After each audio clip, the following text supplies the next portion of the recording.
And go. And there we are. Thank you, everybody. We are back for another session of the shaved hedges. Ready to go for session 31. Everybody, we've been going for a while now, and we are going to go straight into the recap of last session, starting with the mind control resistance expert preacher. Yeah, willpower might not be Preacher's best save. So, well, yes, we started the last episode with facing down a enemy. Basically, got told to run away by another person. The figure with the black sword was very threatening. Run away. So we actually ran away. I'm going to leave it to somebody else to describe that person because I was a little bit weighing on it. So we ran towards the orphanarium and happened upon a battle already in progress. We were kind of surprised to see who was battling who because flying overhead was a luscious looking devil with wings fighting undead. And those two are kind of classified as enemies by both of us. So we were confused. We started sneaking up, spotted more people, something similar to a mage, a bunch of semi-humanoid creatures. They looked like flayed men with tentacles or something. It was very strange. Our scouting team started to sneak up, while Ed decided to, sneak is not my thing. I'll just walk up.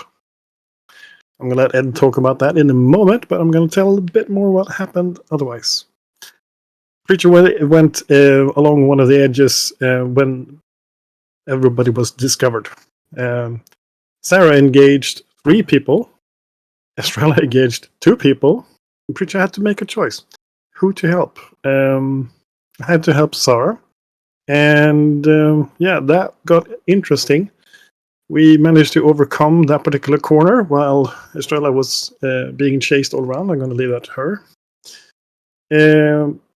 The point where I'm going to stop my tale is actually when we started to see an ash cloud with a fiery bow appear, which probably was our old friend Leopold.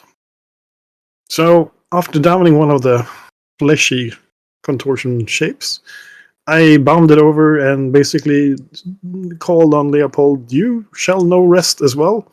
Hammered him with my wraps. And it turns out I managed to capture him into the wraps by a ghostly hand calling out, "If I'm going to be here, you're going to be here too."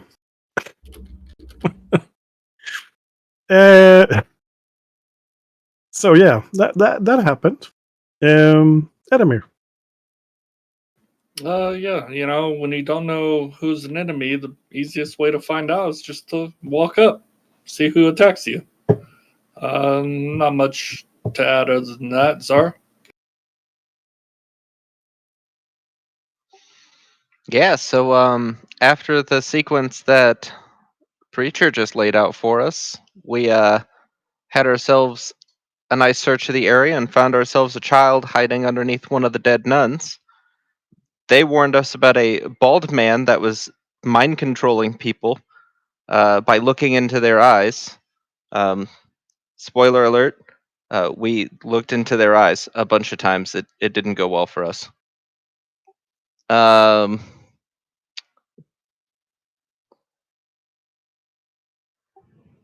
We'll let Magnus talk about what he discussed with the Earnies because that'll be important. During the fight, Zara got beat to hell up, mostly by Preacher, because he's kind of mean with some clay fists. And while Zara was running away from Preacher, she ran into the ritual room and freed a gnome from an obsidian altar. And then there was a bunch of expose about Medor that Medor can talk about. So let's go ahead and go to Magnus.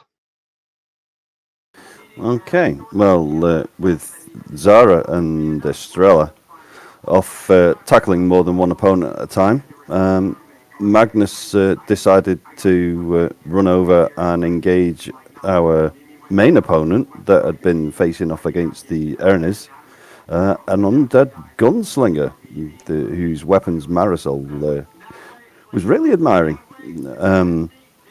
That went about as expected.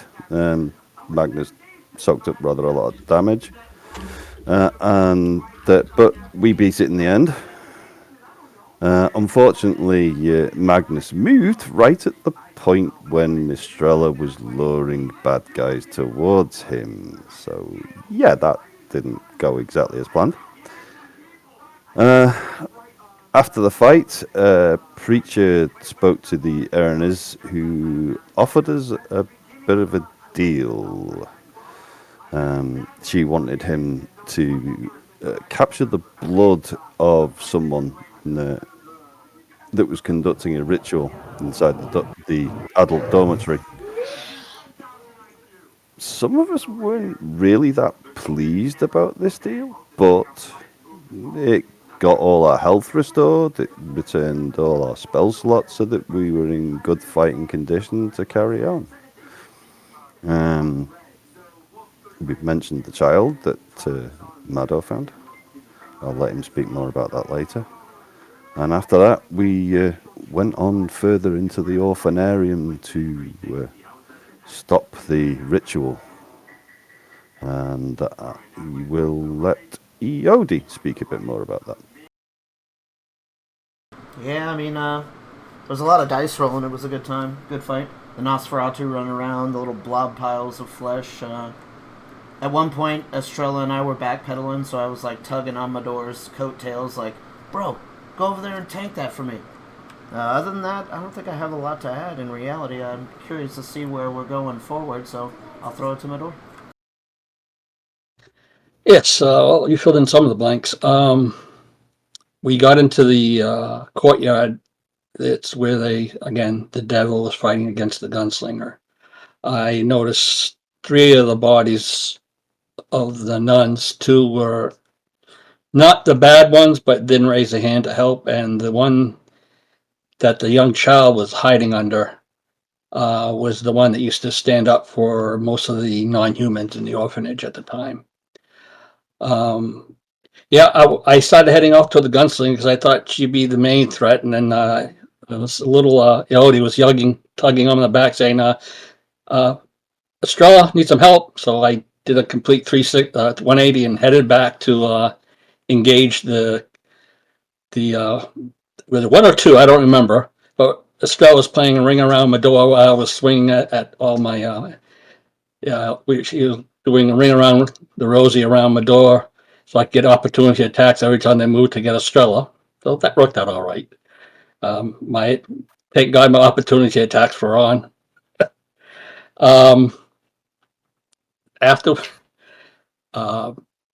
After the issue, again, I saw the child underneath Nanny, as she called them, Nana, which I probably called her that too back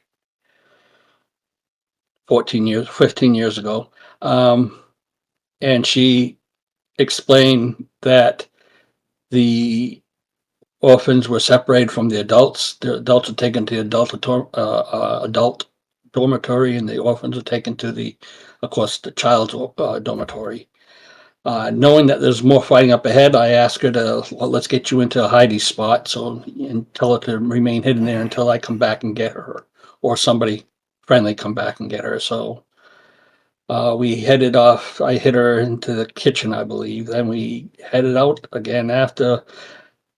Somehow we felt all our hit points come back, and at the time I did not know of any deal that was being made with the devil. We headed up toward the adult dormitory where we started entering, and there was I believe it was a vampire. I'm not going to even try and pronounce the name that was there in the center. And 2 nuns came running out the side and one started wailing on me, particularly. Turned out to be one of the bad nuns from way back when. And the other one was also one of the bad nuns way back when. and I believe Mother Superior Poussin came running down. Actually, she teleported and I think tried to backstab Marisol. And I turned, and she was wearing some armor that I recognized from my father's study, where she made a comment that my father never loved me. Never loved me. He loved her. And I'm like, I have no idea who this lady is. She's not even an elf as far as I can see. And, but the armor did look familiar. I remember seeing it in my dad's study. And the last time I saw it was the night that the adventurers saved me from who knows what the Fae would have done to me. Uh, I can't think of anything else. I over to you, Marisol. Yeah, so I don't have much to add, except that I was given 2 new pistols. I need to find out what it does. And I was obviously preoccupied because I managed to misfire 3 times. Obviously hadn't reloaded properly, so I guess I was preoccupied by, I don't know, finding out whether my boyfriend is still alive. We did see his companion be disintegrated. I also turned blind for a moment there. That was some fun. Anyway, is there anyone who hasn't gone yet? Yep. Yeah, then Estrella can take it away. So yeah, when we reached the courtyard of the orphanarium, Estrella snuck up on the roof and then Assassin's Creed style jumped one of the enemies with her daggers just to find out that the enemy could support themselves with their veins, so not falling down. Then she had learned from previous fights to not take on more than one enemy on her own. Tried to run back to Magnus and Mador just for both of them to turn their back and run away themselves. So she was in quite a pickle there and actually got downed by these enemies and would have died without Eodi's help. So a little dragon hero there. Yeah, we managed to do that fight. Estrella was absolutely mad about someone just doing a magical deal for her because she absolutely hates these contracts. Yeah, then we went in to fight a Nosferatu, I think it was. And he wanted us to serve him, which didn't went well with Estrella as well, because she will never call anyone master again. Apparently, this strengthened her mind somehow, because she could resist his control. And we won that fight, although barely standing. We cleared the adult dormitory, but there's still some left in the orphanarium. So, let's get on with it. Okay, anybody hasn't gone yet? Guess not. Perfect. In that case, we're going to go to Preacher, who has requested a scene. Thank you. Well, Preacher is basically still standing pretty intense in kind of a turmoil mood after being mind controlled not once but twice rapidly, and also having the emotional sensations of basically trying to defend children against what he sees as being used as fuel for some kind of ritual, which is very similar to his own experiences becoming what he is. So he's pretty upset at the moment, which is kind of reflected in the fact that he's flaming. Basically, his inner aura is going wild.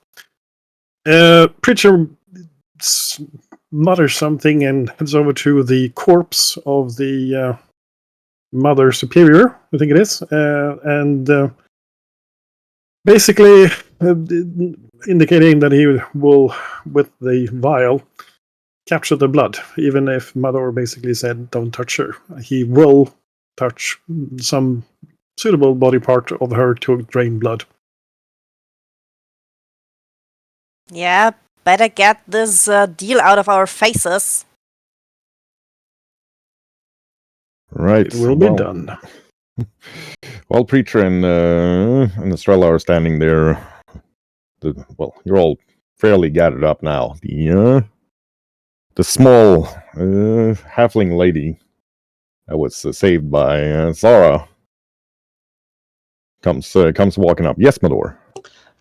I'd see the halfling coming up. Yeah, she's heading. She's rather furiously actually stomping her way over to you all. Mother Superior, Hope Singer, you're alive. As I bow to her. She, you can see turmoil behind her eyes, and she's fighting her fury for a moment before she takes a deep breath and looks up at. Mador, it is good to see you. I always knew you'd make something of yourself. I hear you've been knighted. My congratulations. Reluctantly. Just a moment, she says, and then she walks over and savagely kicks the fallen nun that Preacher is gathering blood from in the head. Before she and spits on her before she walks back up to Mador. That snake. I can't believe she managed to hide from me for decades. How vile, I'd say woman, but that would be an insult to women. That vile. I don't have a word for it, but I'm going to make one. It's good you came. We were defending the orphanarium just fine. Until she suddenly burst into my study, used some sort of horrible magic to paralyze me, and then they started killing every defender. The knight had already left to follow the vampire in the black armor. We thought we would hold. This orphanarium has many defensive enchantments to keep out anything nasty from the kids. It was stipulated in the contract from the donor that gave money to the orphanarium. But you can see her. She looks over at one of the paintings on the wall of looks like a huge brass dragon. But Do I recognize that dragon, having lived in Green Hill?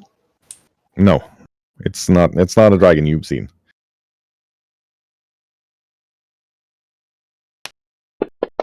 Ooh, what about me?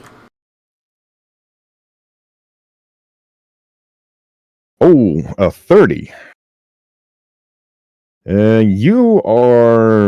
Yodis can feel a chill running through his entire body, and his stomach sort of drop out. This is a brass dragon for sure, but he's pretty certain he talked to a dragon that looked exactly like this just a very short while ago. Although it was very much of a greener tint. Spooky. I'm sorry, Mador. Hope Singer looks up at him, and I let her manipulate me for years and years. Who is she? Do I remember her? You remember her as being cold and aloof, not one of the nuns that mistreated you, but one of the superiors nuns that saw but never did anything. But she was very well regarded, being of Aasimar bloodline, with the blood of angels in her ancestry. Everybody thought that she was just not that good at being human, but basically a decent person.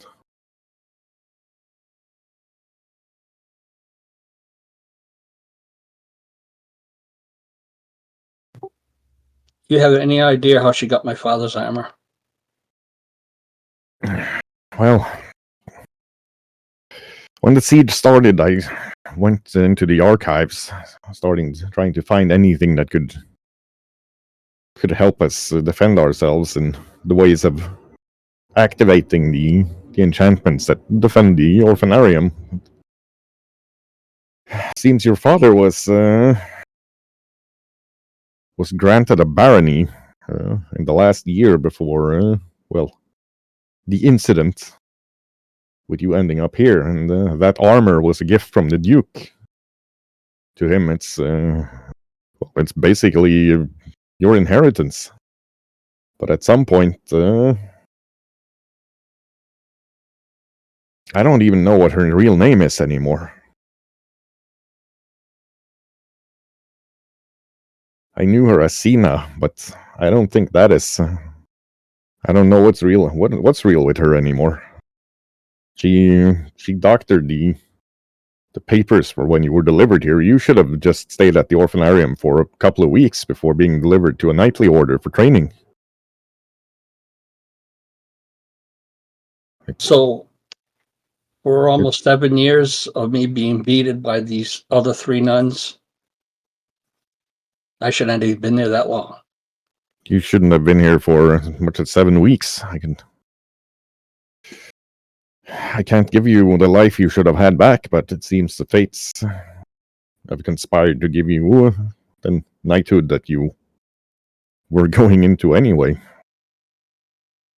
Although I believe you were headed for a different order of knights, I'll have to go further into the archives. It's going to take some time. Yes, I would. And if you have any information that is relevant to me, I would appreciate you getting it to me somehow, since I'm still trying to find my pass. Oh, trust me, Medora, I'll do my very best, not just for you, but for all the other children that have suffered under that snake's vile touch. It seems it was most of the non-human children that suffered. I was about to say I hope so. Of course, that would be the wrong thing to say, but it would at least limit how far her corruption spread. I heard her talking with some of the other nuns. They've had a cult here to Ixtab for decades, sending children off to either be sacrificed or become cultists. The last thing they did before taking me in and tying me to the altar was open some sort of magical door up to the I can recognize Raven Keep, shepherding many children through there. I don't know what they plan to do with them, but they were saying something about a sacrifice and breaking a rock or something. Oh no. They talked about a warding stone. Not again. The warding stone of Ravensbridge. Aye, the keep. We need to get there as soon as possible. I can barely stand. If I get one more hit, I'm down. I know. Just hold on a moment. Well, you've done medicine within the last hour for everybody, actually, so you won't be able to heal anybody with medicine currently. I can try. People are pretty much as stitched up as they can get. I can. When you start finding medical kits and stuff like that, Mother Superior Hopesinger raises her hand and like, wait. It's not well known. I just recently found out myself that this orphanarium was actually, the money was donated almost 500 years ago by by a dragon named Philolaos, a brass dragon with great power and wisdom. But due to zoning problems with the Ravensbridge government, it's taken, well, a couple of lifetimes for any human before the orphanarium was even built. But he did leave some treasures.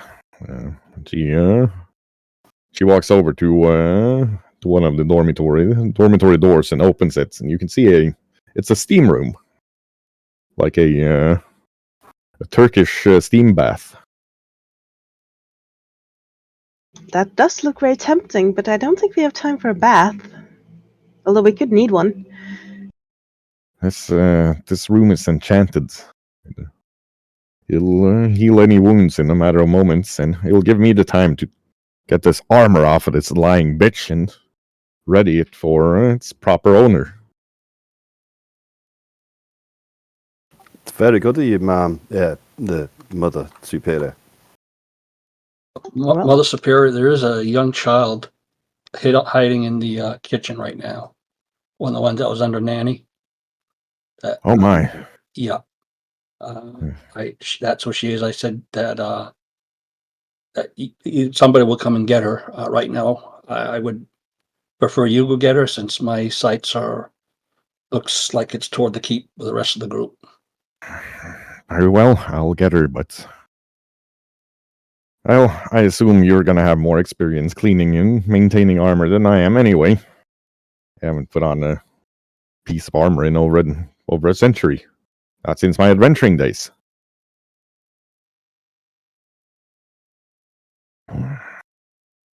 May the light of Kwanananku bathe you all in healing mists while you rest. I'll be back shortly. And she moves with a fair amount of speed towards the kitchens. I'm starting to undress, walking towards the room. I need bath and I need to heal. That's perfectly fine with me. I give Mother a hand holding up the body so we can strip the armor off. I've just been blasting art with Produce Flame. Magnus starts unstrapping his armor, turns to Yeah. Estrella. Could you give me a hand? It takes a couple of minutes to get out of this. Yeah, sure. Just Ed, I think you can stop blasting the art Why? because the enemy is down. Yeah, but the devil said something about the art, so it's gotta go. Yeah, maybe look at it first and figure out if there's something with it before you destroy it. I mean, you could also look at it this way, Ed, that maybe the orphanarium will send the Order of the Apollo Druids a bill for the damage of some of that art. Some of that art looks very expensive. Yoda's you're gonna right. sit in front of the picture of the brass dragon, reading his book and just shaking his head. Yeah, and Estrella helps Magnus out of the armor. Yeah, it's it goes way faster with two people. So, Estrella's had plenty of experience with armor, even though she doesn't use much herself from her time as a captain. Although, well, none of your soldiers ever had anything this nice. But a strap is a strap, no matter if it's on a piece of crap or nice armor. Preacher, however, notices that this lady, dressed in it's some sort of plate armor, not regular full plate. The plates are seemingly made specifically for somebody who spends a lot of time on horseback. But it's freaking light. It's got a very nice, like sky blue color to it, and it weighs next to nothing compared to what it could do. It's it doesn't take you guys too long to figure out that this thing is actually made of mithril. Okay. That's rare stuff. Mado, do you think that will fit you? I won't know till I try. It sounds like it was made for me, so Aye, See, seems fitting. Maybe have any wounds treated first. It's far too nice. I'll have to see if the Raven Guard Knight will be offended if I wear someone else's colors. I'm sure Yeah. you can work something out. The Raven Guard strike me as inherited armor. I'm sure they'll make an exception. Maybe you can repaint it. As Mador starts testing it on, it actually resizes itself. So it fits him perfectly. Now that's right handy. How's it feel? Like I'm hardly wearing anything. A lot lighter than my splint. Congratulations, friend. You found yourself some brand new armor. I don't know about brand new, but I remember that 15 years ago in my father's study. Aye, it's an heirloom, but it's brand new to you. So, wear it well.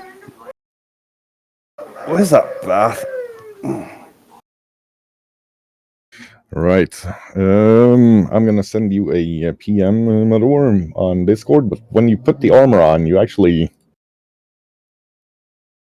knowledge floods into your brain about this thing having some special abilities.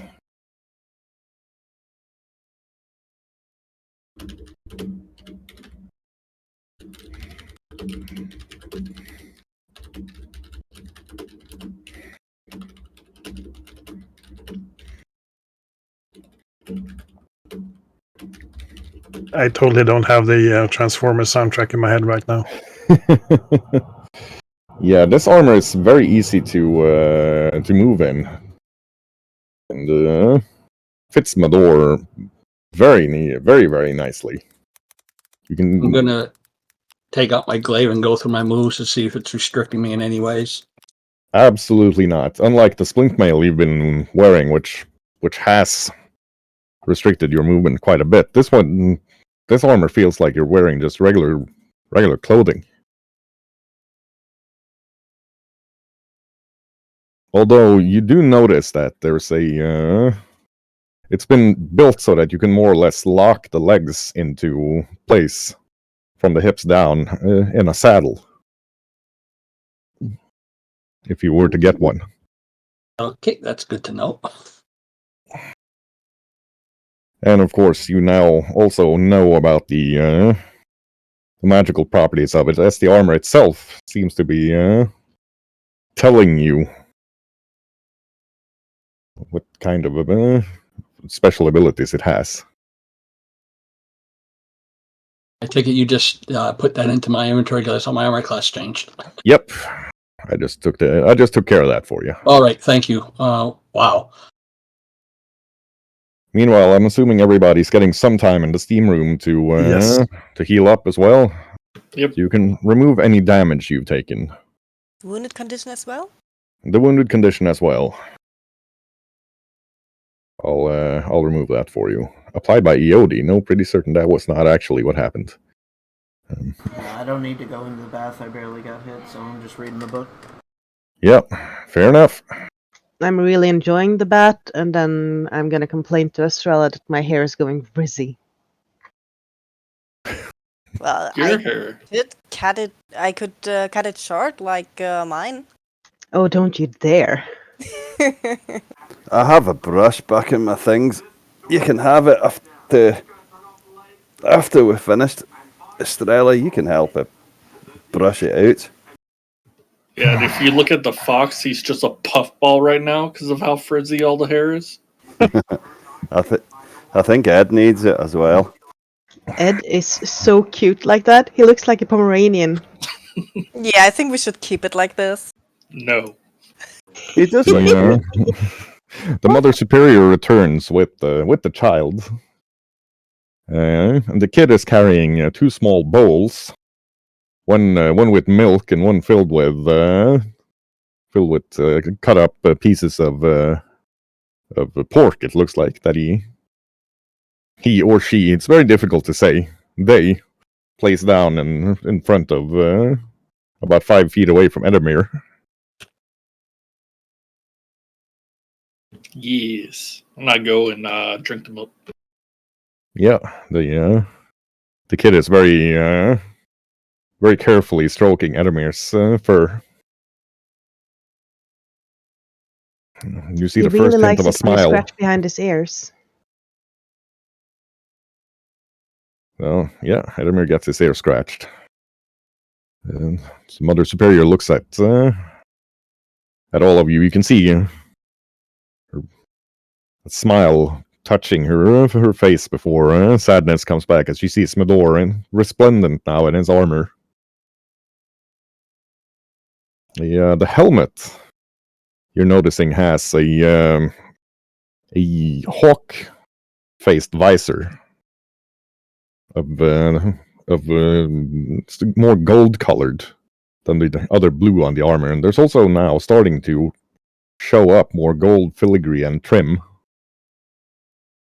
on the armor that wasn't there when it was worn by the one the Mother Superior called Sina.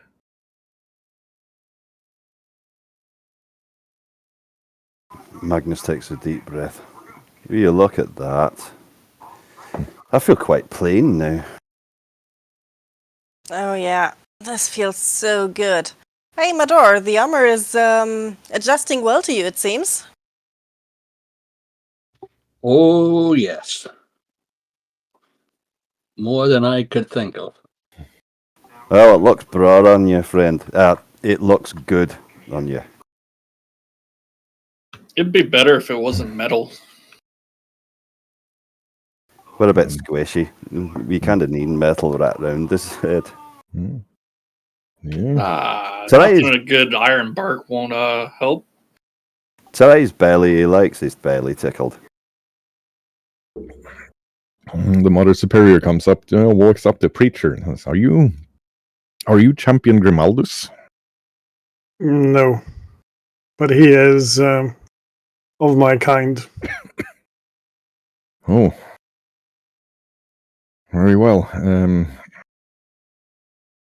I should... Can I do yes. something for you, Mother Superior? Well, I should point out there is a rather irate lady with wings of fire, it seems, outside, asking if you've got her blood yet. We will Should I deal let her with in? her. No, we will go out to talk to her. And also, she looks over to the door, and a huge figure kind of rumbles in. It's the best way of saying it. He's trying to move carefully, but it's about ogre-sized, but you can see under the hood he's put on that he's got... he's sewn together from different body parts.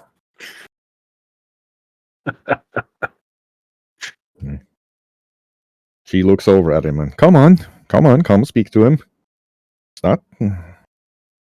He's not dangerous. Yeah, the huge figure kind of shuffles its feet a bit, and you can see him actually, he's got his hands kind of nervously rubbing together as he walks up. Looks at, goes down onto one knee in front of Preacher. Yeah. You and me were both created. But That is true. the paper you gave me, what do you really mean what it says?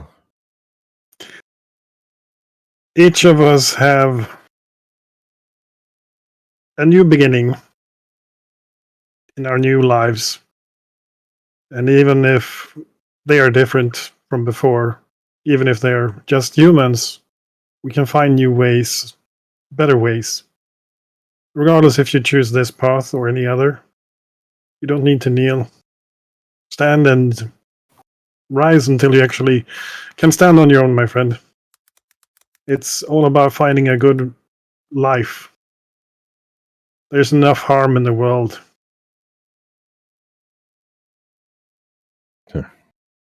He stands awkwardly in front of Preacher. The ones who created me, they were not nice. They did not want me to do good. No. But it seems maybe you know something about being created like this. I have bathed in rivers of blood in my old dead days. Enough blood has been shed for my part. I will shed more if I need to, but not for the old purposes, not for genocide, not for killing an entire race. It is not me anymore. If I can do good to my final breath and to my final clay, I will. The nice lady has offered me to stay here for a while until I can find who I am, but if I could follow your path, Master, it would be an honor. You're welcome to do so, or find your own path. Look at those words as just one way to look at things in life. It is something I gave to the people that chose to follow me, to give them some semblance of reason in these warring times. It is not an absolute, it's just one path of many. As long as you find a good purpose in life and wish to change what you were before, I am content. I will stay here for a while, but I would ask one thing of you, as you were part in releasing me from what would undoubtedly have been a horrible fate. Certainly, if it's in my power. I would have you give me a name. I look around to the whole group and to the Mother Superior. Do we have an auspicious name for one reborn? The Mother Superior has walked over to Mador, who's walked off. So currently, you're just standing with the group, and you can see the creature in front of you is trying to not cast glances into the steam room where half of your party is sitting butt naked, getting healed up. Yeah.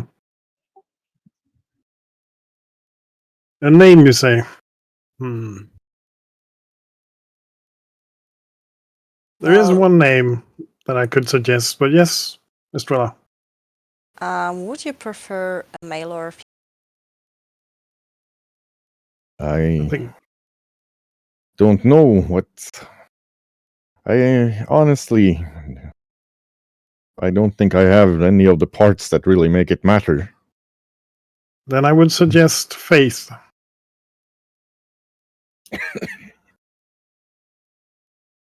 Faith in yourself. It's a good name. Ah. The golem kind of tastes the name, rolls it around. Faith. Yes. Faith is a good name. You're welcome to find me if you wish in the future. But this is a good place for finding your place in life and learning to stand again. And they will need your help because we are about to release, I suspect, the Guardian that they used to have outside, the fiery one. I will guard this place with whatever life I have until I feel that this place is safe and my way is clear to me, and then I will join you and the men of clay. I basically give him my hand to shake strongly. Yeah. Shaking his hand, you can feel the inhuman strength in this creature. Fairly confident that the orphanarium we'll have a very powerful guardian with this newly awakened flesh golem. And I hope to God that the children will not judge him by his looks. Oof. Yeah. You shall do well, my friend, I think.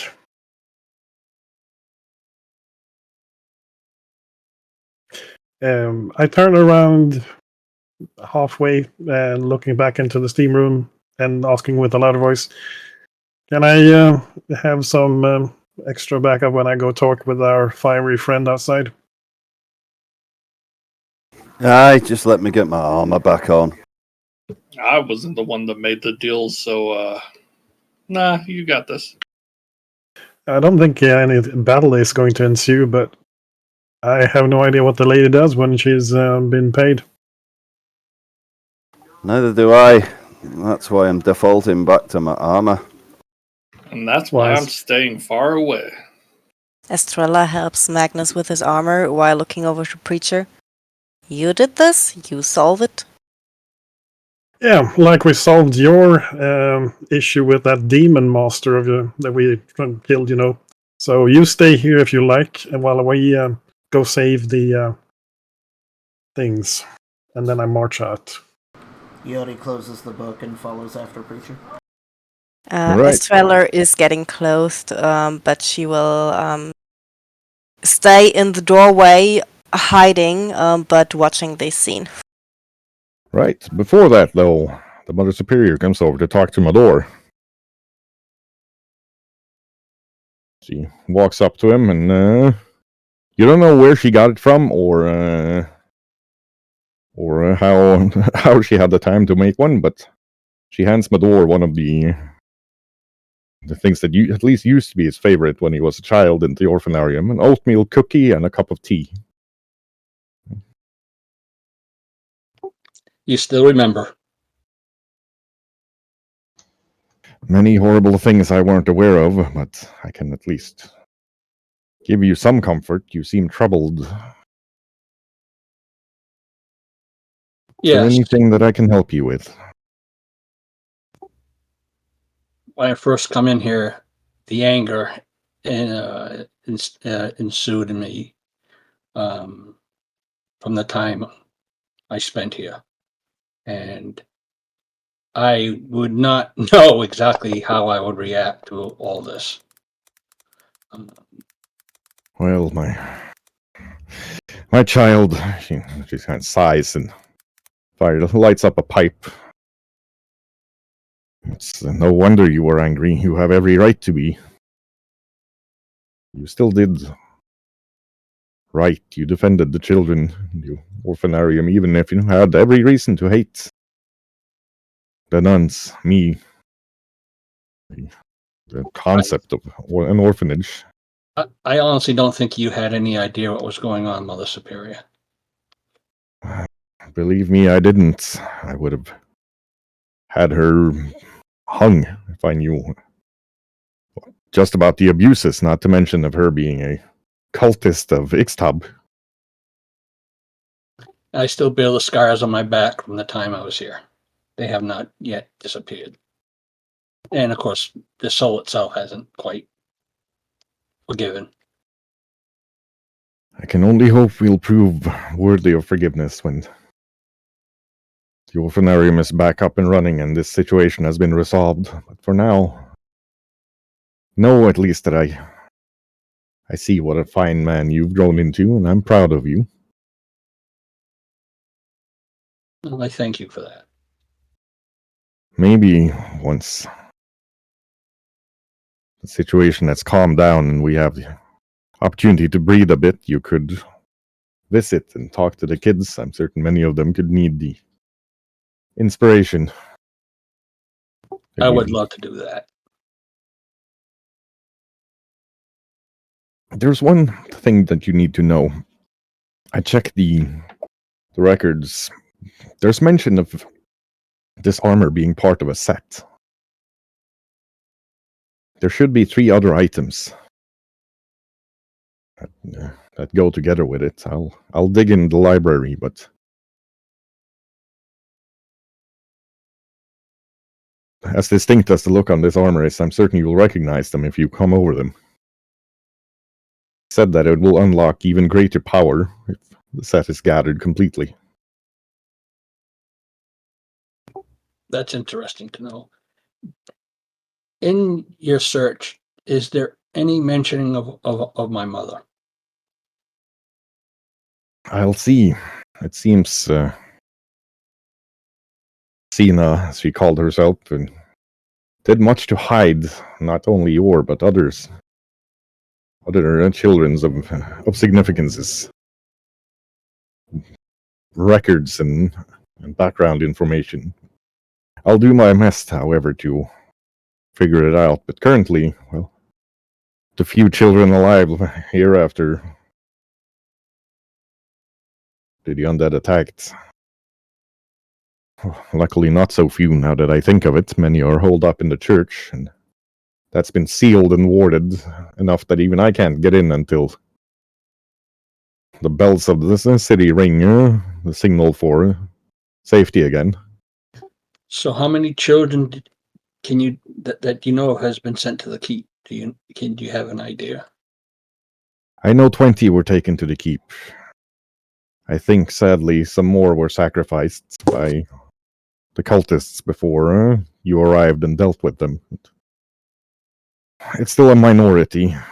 I know at least 360 kids were in the church when we sealed it. Not that we couldn't get everybody in, we had to. The knight,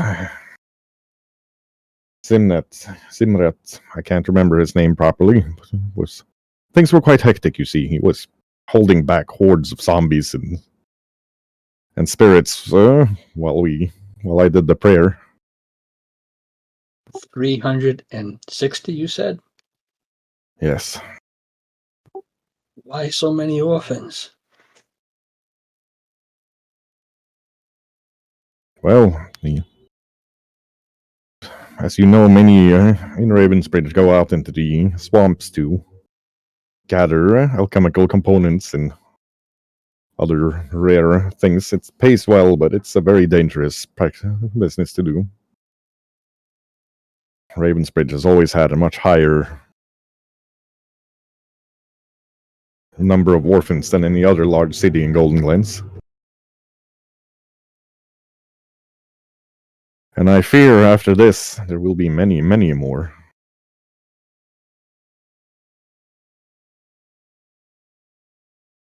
Well, once this is all cleared up, I will come back and have a chat with you to see if we can find out more about my past than I recollect myself. Very well. Come back once the city is safe. We'll talk. I'll make some of that bitter root tea that you liked and a batch of fresh cookies. You know I'm a lot older than that. Yeah, okay. Thank you.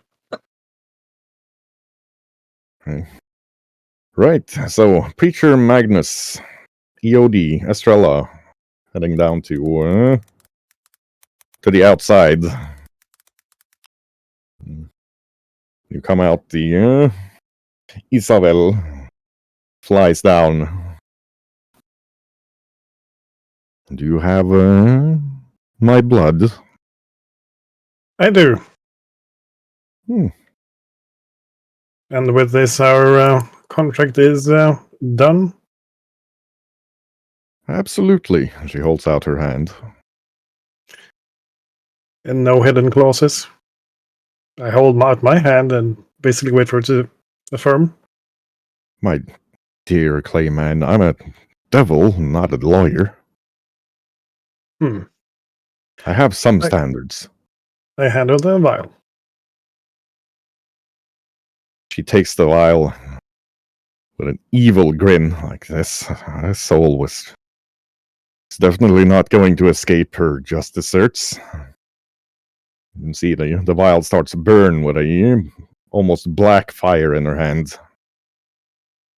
And the Mother Superior, now translucent, shows up. You can see her on her on her knees.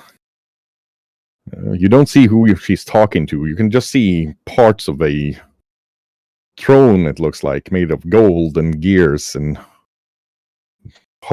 hoses, arcane conduits. She's on her knees, like, I don't know how they managed to capture the general and the assassin. But please, mistresses, give me one more chance and I'll go handle. No! And barbed chains, fire flickering over them, shoot out from nowhere and wrapping around her. She screams again, mistresses, save me! Before she's pulled down into a fiery pit. You can just barely catch a glimpse of what looks like a volcanic desert, mostly on fire, and many winged shapes with nasty-looking weapons. And then she disappears. The devil grins at you. Well, see, everybody's happy. We should talk more often. We will see. What of your safeguarding this place? Are you continuing that? Well, that contract has not yet run its course, I'm afraid. But once it has, and she takes up a black iron coin, and she kind of plays with over her knuckles before she hands it to Preacher. Should you need to make any more deals, just speak my name and we'll have a chat. And she hands him the coin. Before I even touch that coin, I'm going to inform you that there is a new attendant on this place that I would appreciate you stay far away from. What? The creature? Yes, no, that's... He's not within my purview, I'm afraid.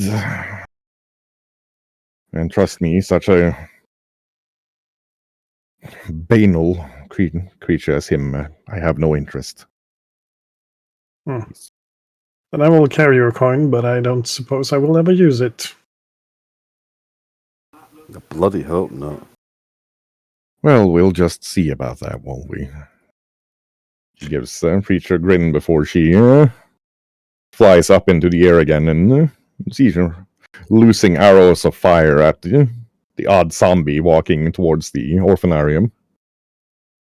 She seems to be enjoying herself. Fair enough on zombies. I turn around basically to Magnus and saying, I don't fancy ever having an opportunity to call upon such a thing, but the times we are in now, I can honestly say that there will never be such a time. I'd like to say the same myself, Preacher. I'm very reluctant to even carry that, but...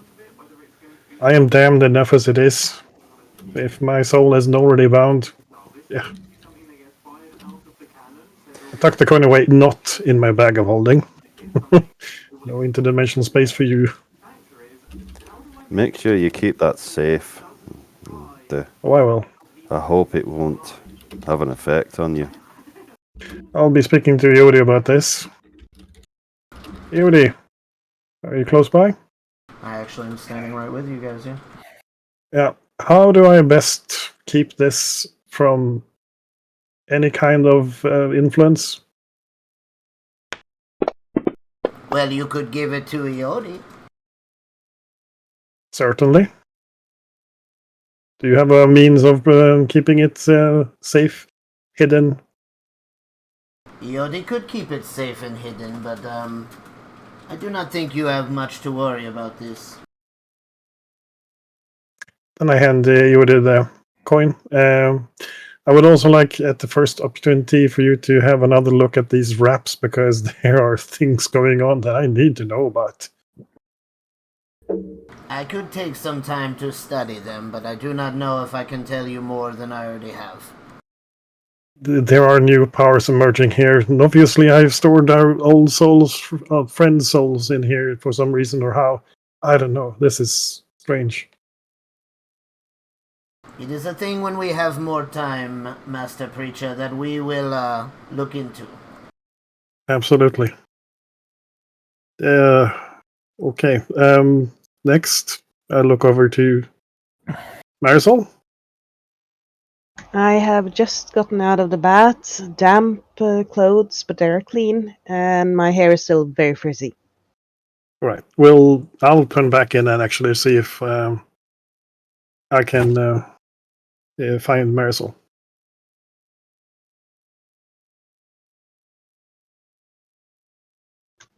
She's standing there just rubbing her hair, getting the dampness out of it.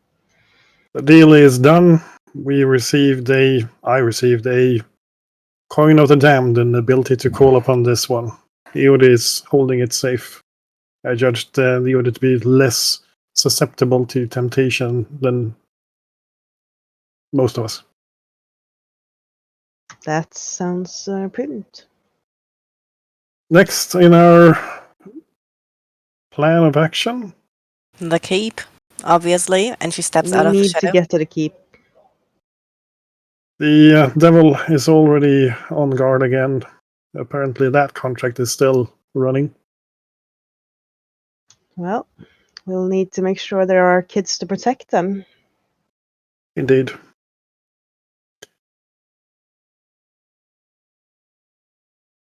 Yeah, Mother Superior comes out of her office.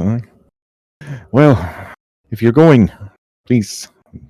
She's carrying a little wicker basket with 8 small silver vials with look like tiger's eye gemstone stoppers. Some healing potions. Ah, Thank you. If you'll allow us, whoever that is. She looks over towards the picture of the brass dragon. Made certain we were well stocked on anything needed to keep the children and the staff healthy. It's honestly the only reason we haven't haven't fallen to the creatures outside yet. Yeah, that's really good because we have gone through a lot of hours. It's very good of you to share, Mother Superior. May the light of Carissa stand with you and protect your charges. May the mercy of the sisters, Uncle and Quan, be with you on your travels. Be aware, these are dragon crafted. I have no idea what potency they have, but I'm assuming it's not something you drink when you have just a splinter in your finger. probably Yeah. not. Estrella puts a note into the ring she's carrying and looking at the group. So, we will have to do the keep alone, it seems. The others, being slowed down, are readying to assault their second objectives. So, yeah. We can't wait. Didn't they say if we had any hope of breaching the keep, we all had to make it there? They have been slowed down by a vampiric champion. So we go help them? Because weren't there like hundreds and hundreds in front of this keep?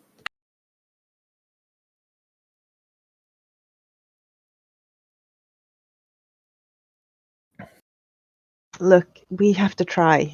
If it falls, if the stone falls, then we're screwed. Do we have an option to get around somehow?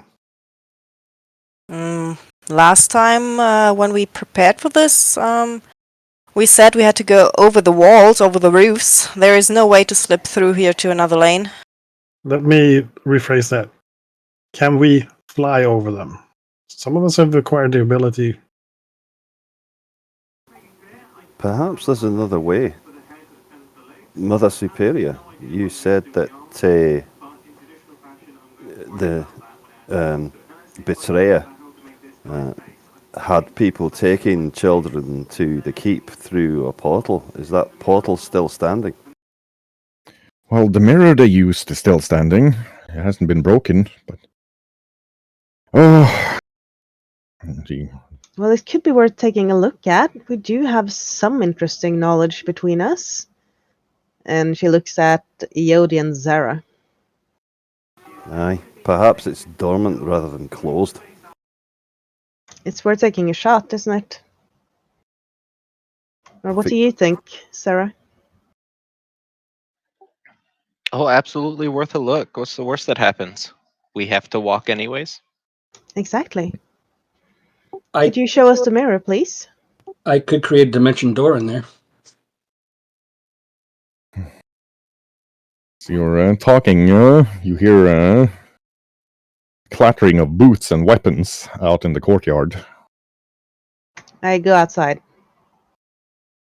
Right. You see mercenaries streaming in.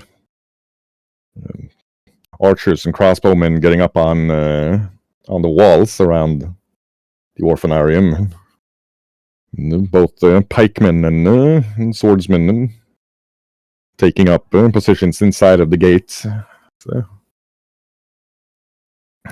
they seem to be led by an older mercenary. You haven't seen him before, but he's dressed in like a chainmail coat that hangs down to his ankles.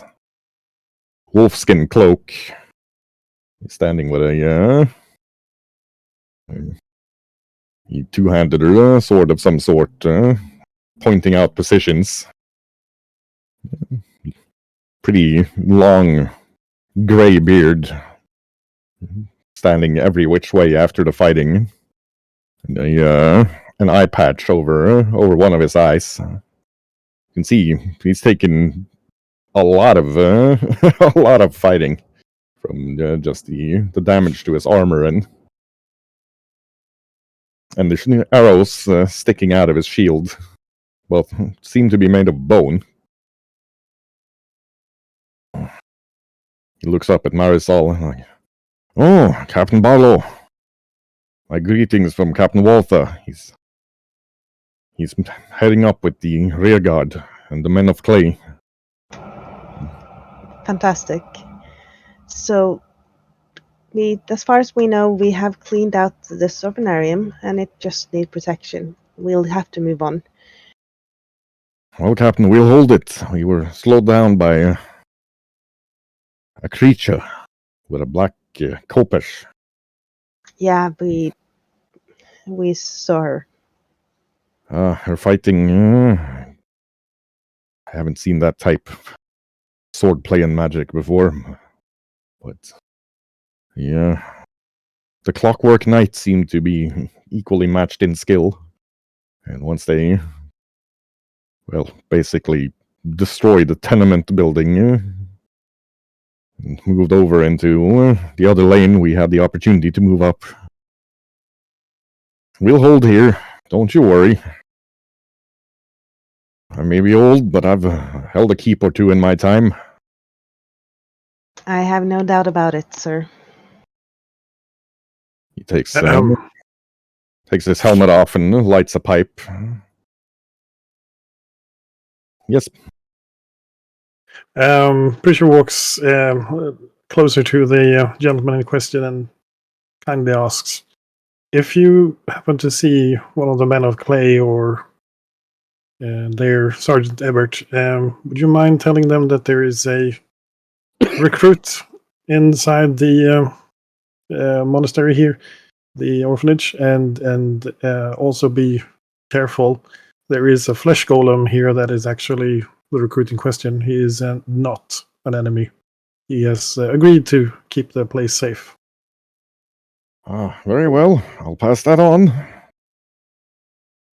Thank you.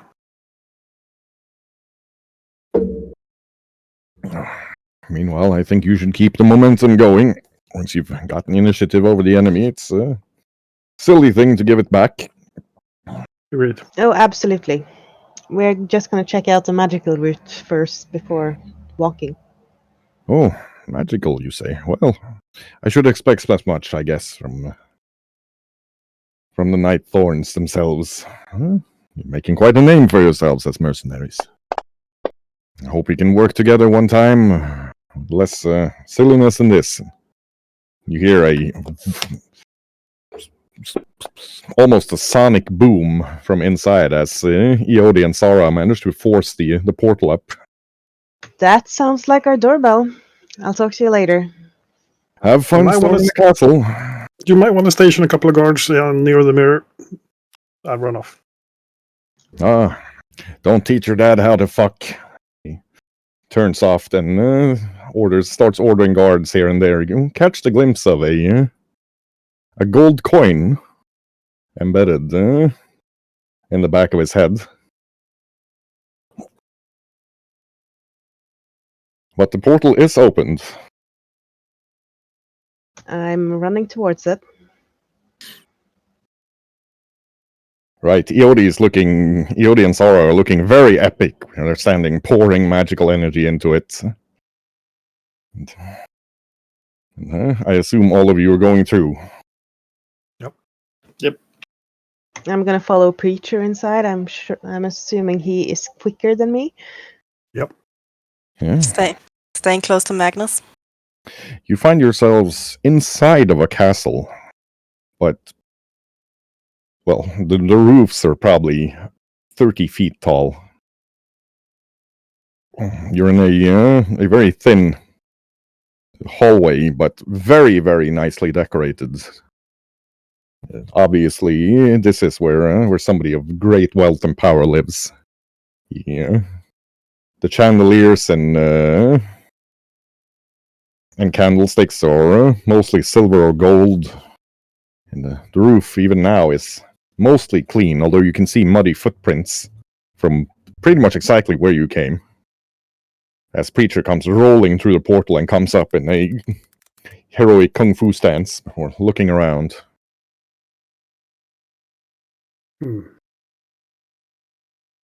Enemies?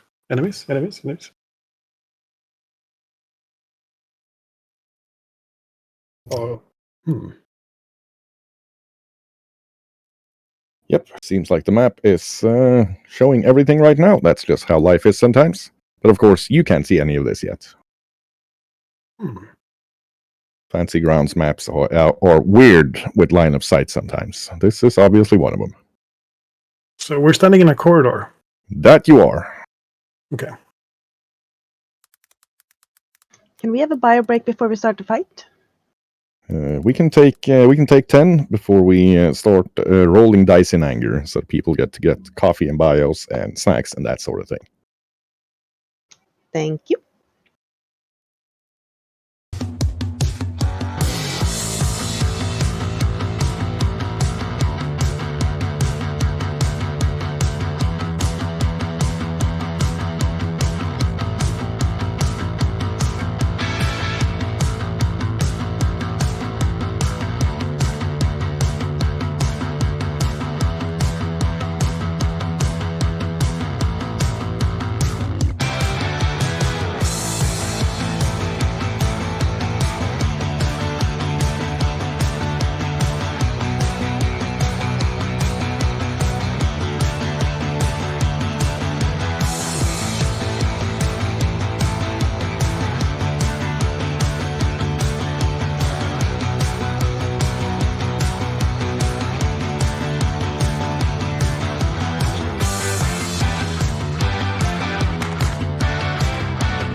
That was actually a thing. 1, 2, 3, go. There we are. We are back. So, yes, currently you, of course, can't see the parts of the map that you don't have line of sight to, so we're just going to have to be a bit honest with ourselves there, because Fancy Ground's line of sight is a bit iffy sometimes. It's worked in every other map but this. So far, this arc.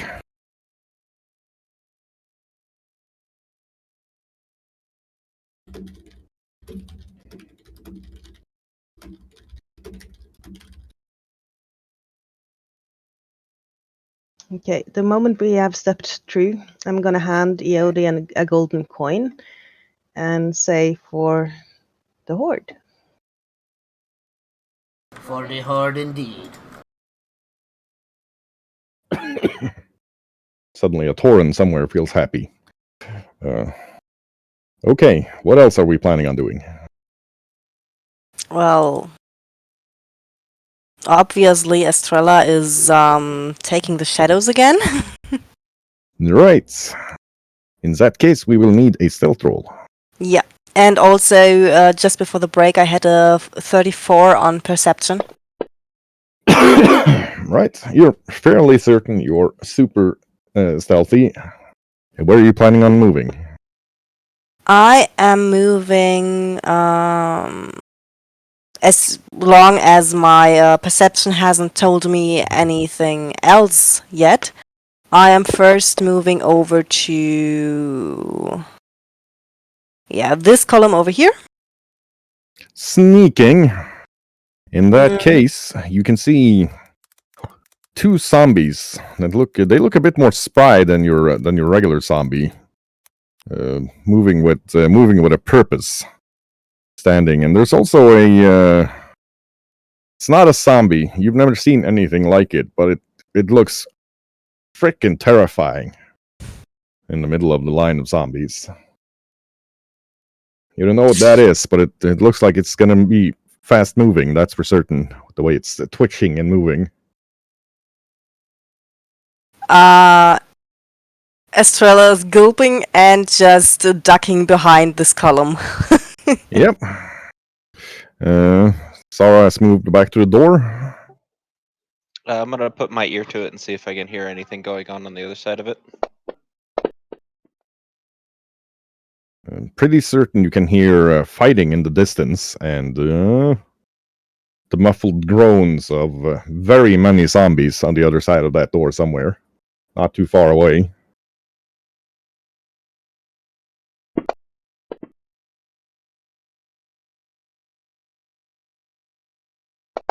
Right, Marisol's sneaking up. She can now also see the two zombies. That'll be straight up from her.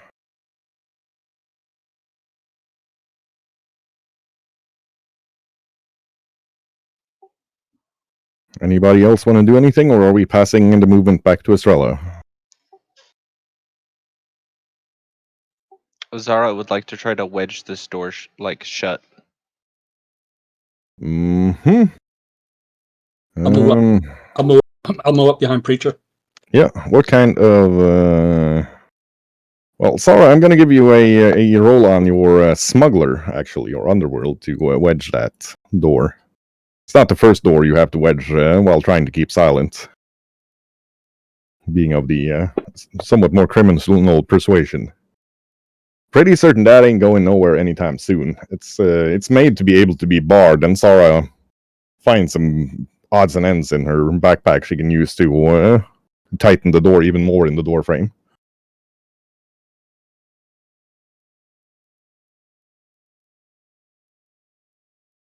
From what Estrella can see, the enemy up there are on guard, but they haven't caught on to any of the movements behind her yet.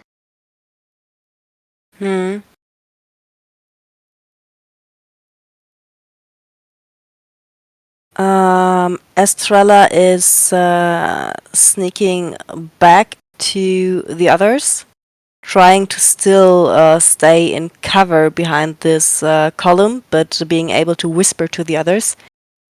I see at least 3 enemies. One of them seems to be extremely fast, definitely undead. Marisol nods.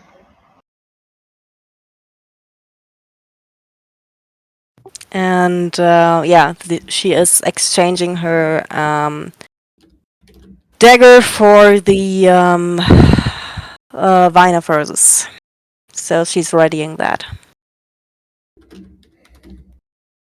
Right. You can hear the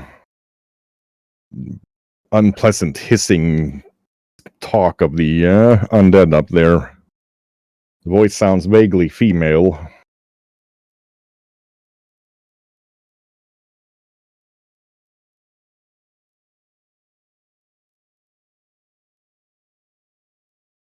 Anybody else planning on doing anything?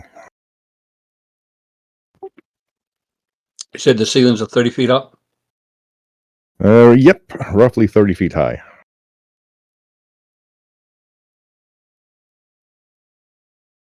How are the ceilings constructed? Are there any beams? Oh yeah, they're the Gothic type of ceiling, so there are beams and curved roofs. I look at Estrella, I look at the beams, I look at Estrella, making a harness of my hands. She nods. Okay.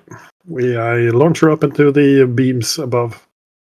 Right, that's going to be a flat DC. It's not flat. It's going to be DC 10 strength check for Preacher to Okay, not athletics.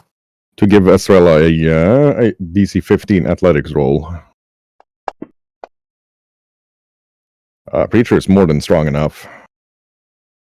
That's a critical success, actually. So it's going to be DC 5 athletics roll for Estrella now that she's flying up towards the beams to manage to latch on instead of just hitting a beam and coming down again. Let me just quickly check my boots because I think they give me some kind of bonus for athletics. My inventory is too full. Very well. Feel free to roll. If you roll more than a 5, you're not going to need that bonus. All right. If you roll a 1, you're kind of screwed no matter what that bonus is. Estrella lands silent as a cat up on the beams.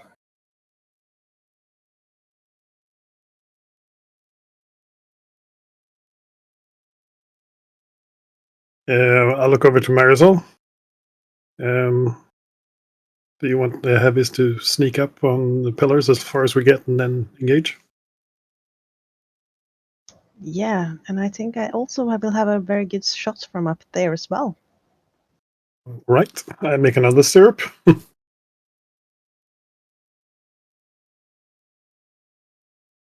Shall I assist? Yes, indeed. Same rolls. Can I assist by trying to catch her up there? I'm going to say she gets a +2 to the roll because you're assisting. Yep, she also lands. Quiet as a mouse.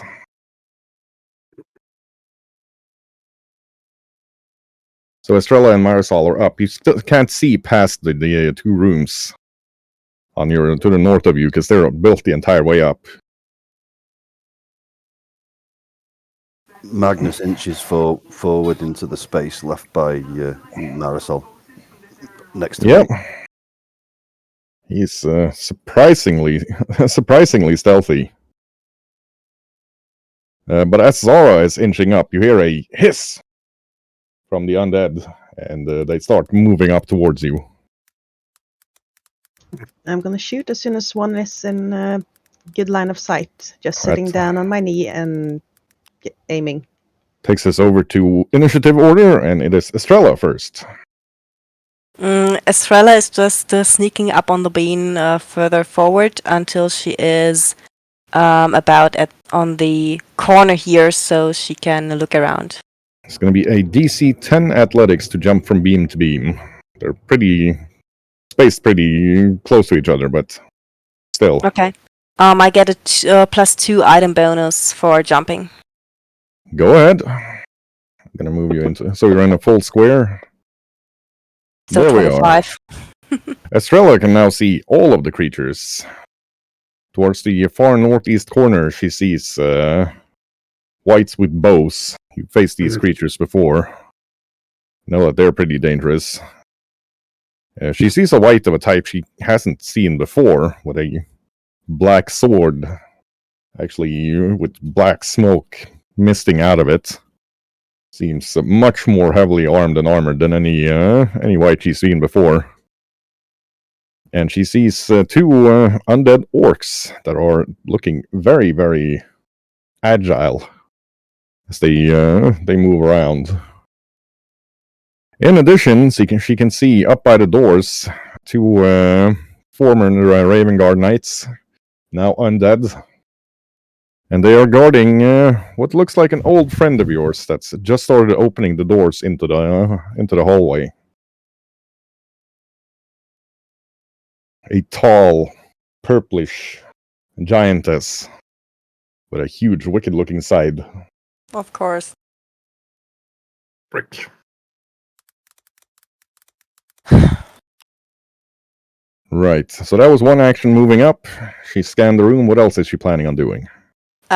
She is signing to Marisol, who probably saw where she's going. She's signing the number of enemies, and oh shit. Right, you can see past the creature up in the room. There's a large white marble column of stone with what seems to be writing in light on it. Up where the throne is in the throne room. Mm-hmm. Right, that's Estrell's turn, I assume. That takes us to Eodi. Ah, yes. I will do my best to sneak up to here. Behind this pillar. Pitter patter, pitter patter. Small kobold feet moving up. I'm just gonna move you into full square. You're still behind the column. Checks out. Yeah, Eodi gets up and he actually gets eye contact with one of the zombies as he's sneaking up behind that pillar. Pretty certain he's been rumbled. Okay, well, then I will throw a fireball at the end of this hallway. Okay then. Well, from 0 to artillery pretty fast. Go for it, sir. It's going to be a What is DC the, 27 reflex save Who boy? from those four bros at the end of the hallway. Who boy? Well then. Hum hum hum hum hum hum hum. DC 27, you said. Okay. Come on, fancy grants. Oh boy. Yeah, they look like all of them take it straight to the face. They weren't ready for Eodi being that aggressive. Big damage numbers. It's good to see that your dice aren't betraying you yet. These are definitely not your run-of-the-mill garden variety zombie, because they are not incinerated, but they are injured. I'm assuming that is Eodi's turn. Thank you. That takes us to Preacher. Very well. I will move up to this pillar and start my stance, of course, and hold action for the first enemy that comes in range. I'm hoping they actually try and bypass and I can snatch them on the way. Gotcha. But I'm trying to use the pillar as kind of a cover if they have some kind of whites or something. Yeah, fully understood. I'm just moving you guys here in whole squares. Absolutely. Zara. Zabu.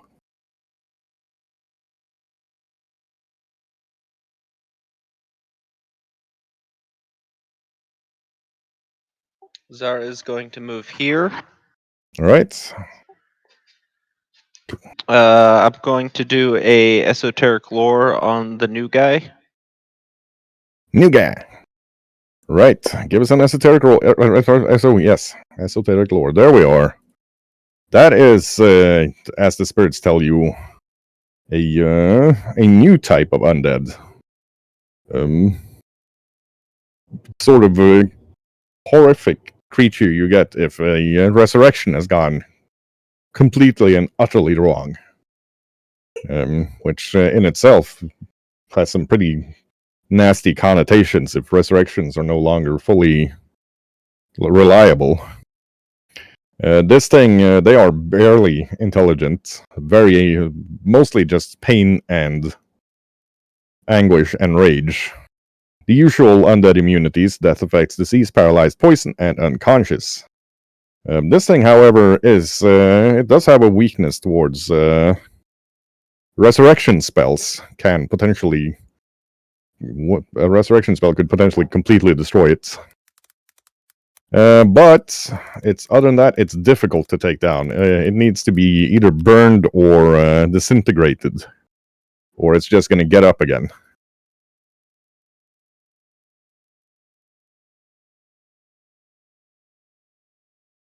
Other than that, these things they're fast, and they are grotesque enough that I'm going to need a DC 28 will save from Sarah to not be sickened just by looking at it.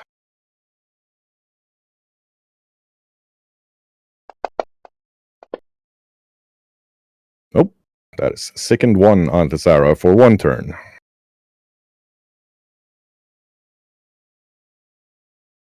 Yeah, it's grotesque enough that it actually makes her stomach turn looking at it.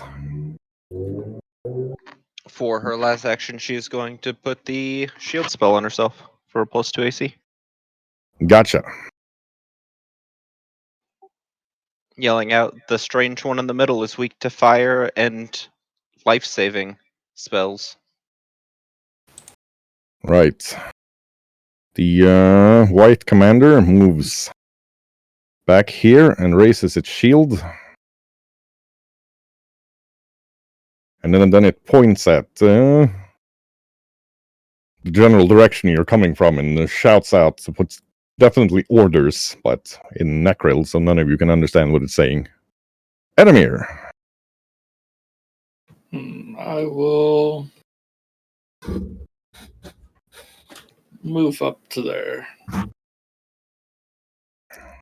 The pitter-patter of tiny fox feet. Sorry, doing a little bit of math. Okay, I will cast Wall of Stone. It's going to be hard to draw out.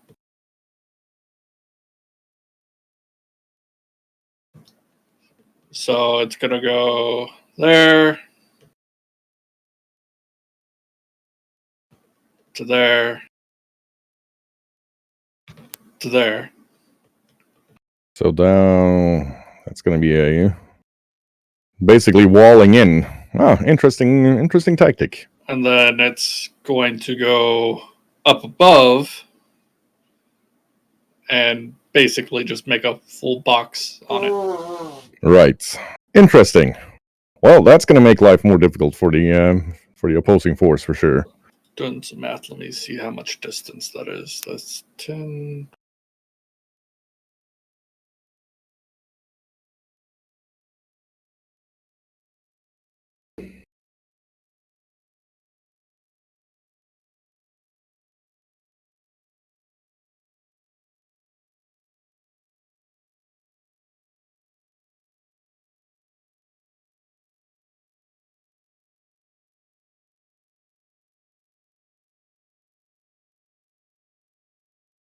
Right. We'll go over to Magnus while you're doing your math. It's good. Magnus, it's your turn. Okay. Suddenly, Edamir comes out, chitters in fox tongue, and just woof! Huge walls of stone rise from the floor, and at least some of the undead are just boxed in. Okay, well, Magnus will take a 10-foot step. Excuse me, pardon me. And then just head up behind Estrella. Right. She's on the roof beams. Magnus is on the floor, but otherwise, yes. Right. Estrella can see the two hunter whites just have their bows up and are scanning, ready to shoot anybody moving up. Right, this bro. Yep. He is going to be sprinting down to engage Preacher, which Preacher's saved his turn. Fantastic. So I welcome him with a flare of blows. And I think I hold actually on the second one. Very well. If you've held, you need to use all of your actions once it's triggered. You can't hold again. No, I mean a grab. Sorry.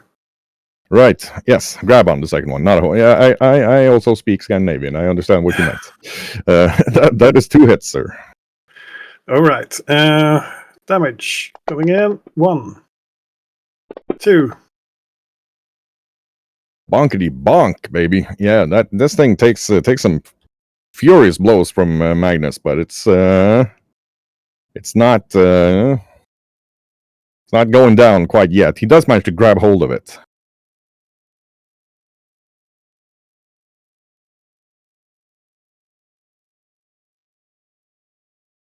And that was Magnus's turn? Yes. Yes, it was. The other one here is going to move there and then down there. So that's going to be 30 and then it's going to be 45 total. So it does manage to get a strike off against Preacher. Not Preacher, but Magnus. Comes running up and tries to bite him. Takes a good chunk into his shoulder with its teeth for 13 piercing damage. And he can feel it. Give me a DC 24 Fortitude save. You can feel it trying to just suck the life energy out of him. But Magnus isn't. He ain't weak. He ain't going down for nothing. So for sure, he manages to hold on. Let's see. This guy's gonna move up and attack the wall.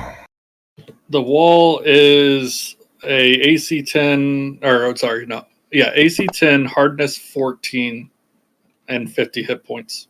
Yeah. He punches it twice to no effect. Other one here does the same. Let's see if he manages to do any damage to the wall. And it's immune to critical hits and precision damage. Yeah, you can see some cracks starting to form, but he's not doing particularly well, causing damage to that wall. The third one. Let's see. What's this do? What's this button do? Okay, controlled by. It's just gonna move up. Boom, boom, boom, boom. To engage Magnus as well. Tries to hit him with its scythe. Bounces ineffectually off Magnus's armor. The last one is gonna move up here and attack Zara with its scythe. That, I believe, is actually a hit. What do you know? At AC 30 right now. Yeah. Okay. Yep, that is actually a hit. So it does manage to smack Zara for 16 slashing. And... oh yeah, that's on a critical. Sure. Marisol. Yeah. So I was standing there waiting for someone to get into my good line of fire.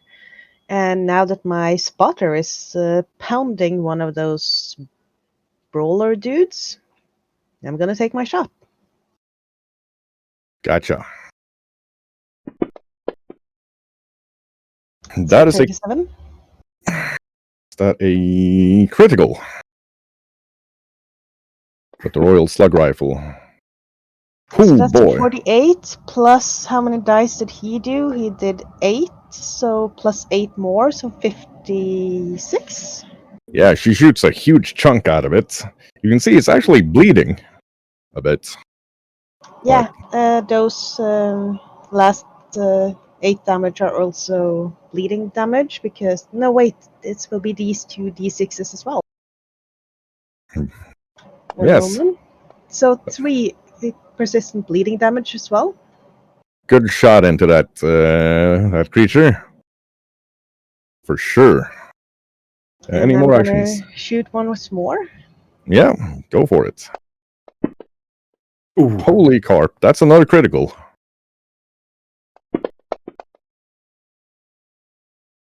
And plus 8 more since preacher. So Yeah, second shot goes straight through its head. There's just a torso with no head and a small cloud of pink mist where that creature's head used to be. The heck? then I'm gonna use my next action to aim at the one standing next to preacher again, and hopefully keep using him as my spotter as we trained with a Gotcha. small the preacher. Right. The horror is going to be just attacking the wall.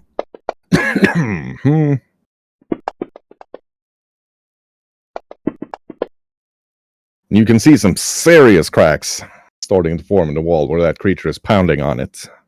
This thing is strong. The purple lady with the horns. She just flies up to the stone and starts chanting in her horrific tongue. Estrella can see that the light on the stone is starting to dim ever so slightly. One glyph goes out. You can see there are 9 more on that stone that are still shining. And every undead in the area seems to be moving just a tad faster.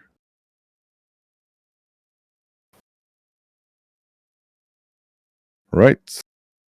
The champion here goes, takes one step back in front of the doors, raises his shield. Second one does the same. That takes us to Mador. That is our first one this session. Mador rolled a 1 on initiative. Okay.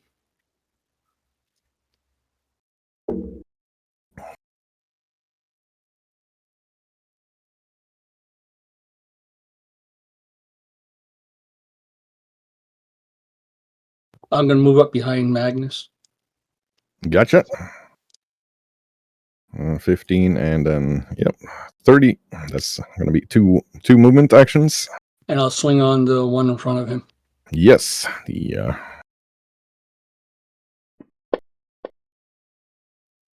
that's a hit, sir. The life leads through Brawler. He's fast, but he's not that fast. 16 damage. Get him pretty good. You can see there's blood. There's actual blood, not the undead ichor you're used to seeing, but he's not bleeding the way he should be, even though you've slashed him. Estrella. Yeah. Estrella, you already know that move from her from the courtyard fight is dropping down on the enemy. Yeah, actually the one which is basically right beneath her. Yep. Using the Vine of Roses for the attack. Yep. Dropping with Catfall, so she takes no damage. Exactly. That is a hit. Is he flat-footed against me? Yes, very much so. He had no idea you were there. Perfect. That's how I like it. So you get this one. Yeah, 3 of that damage is positive to undead. Mm-hmm. Yeah, she slashes him up good. Then she is shouting, archers around, ready to shoot, door open, stone into attack, hurry!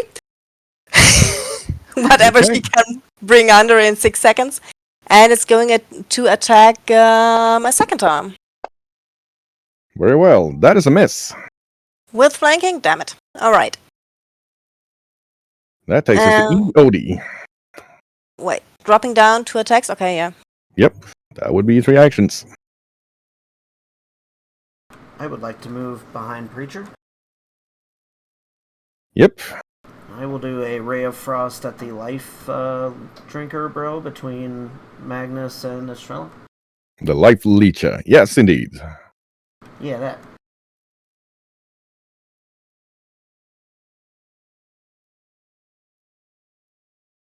Come on, game.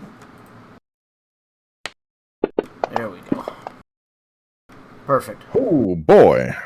That hits Magnus straight in the butt. That's going to be 13 cold damage to Magnus. As suddenly he feels his nether regions become very chill in his metal armor.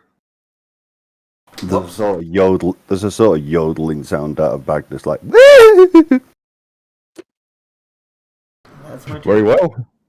That's second one in this session. So once we started fighting, all of the ones are coming out. That takes us to Preacher. Okay. I think I'm actually going to have to process exactly what Estrella said for this round. Basically, rewind it in my mind, but at the same time, I'm fighting this guy in front of me to my left. So I'm gonna flare blows and come grab him on the second, and then we'll see how far I get. So let's start with regular attack and the grab. The regular attack misses, but the grab hits, and you do grab him. Nice. Okay, then I'll continue wailing on him. I don't see any advantage of tossing him anywhere at the moment. That's some straight up impressive damage right there. Another hit, hopefully. That's a hit, sir.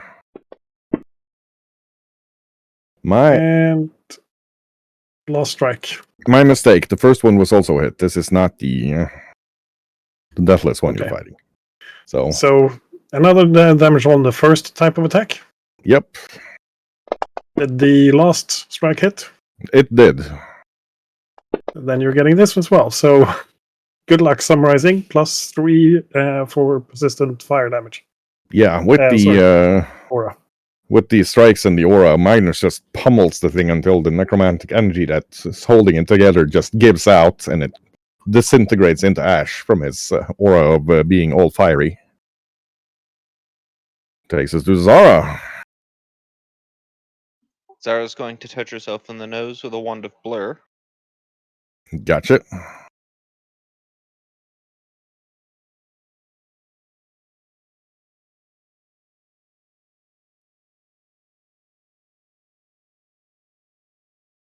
She's moving up.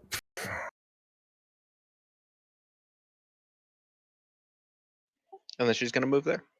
Gotcha. Very well. The white commander is going to move up to engage Zara. See if I could manage to. There we are. So that's 2 moves. And then he's going to swing his sword once. Flat DC 5 check. I actually remember it. And then he swings his longsword. Hits Zara very badly. He is a master of that blade. That's 37 damage to Zara. Was that a crit? That was a crit indeed. No, it wasn't. Oh, interesting. Armor of fortification. Shiny. DC 17 to not be crit. In that case, it's only 27 damage. And I'm going to need a DC 29 fortitude from Zara. She feels that white blade trying to drain 29. Her life. 29, yes.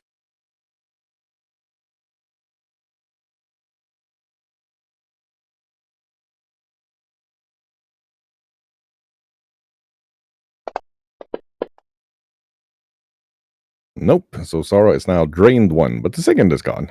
Hold on, I have a ring for that. That counteracts drained? Yes. Interesting. Oh, well, Who gave it to me? That case, she's not drained 1. One second, I have to remember exactly how it works. That blade still hurts. Well, while you're remembering, we'll just keep the good times rolling. It is Edamir's turn. Reduce the condition by 1, and the undead that caused the condition takes 2d6 positive. Holy crap. Well, okay. I should never have given you that ring. Obviously. Well, he does take some damage from that then. It's only once a day. Still, nice. Edamir has moved up. I will cast Electric Arc on the two in front of me. So basic reflex save 27. Basic reflex 27 on the zombie The or the deathless. Guy in front of Magnus, and then off onto the zombie. The life leecher. He actually takes the full brunt of it. And Sombro.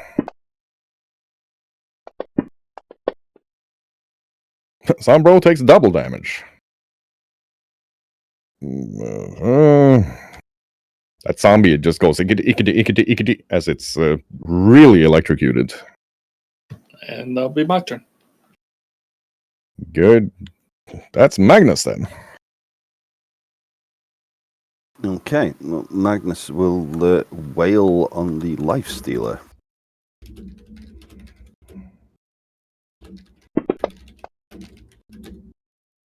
The grieving blade, that's a hit.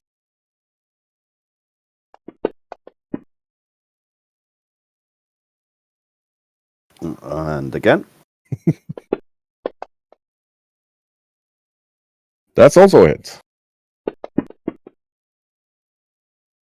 Yeah, he's definitely being chopped up good by that blade.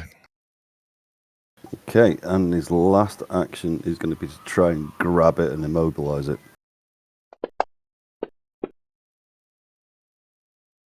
He completely fails at doing that.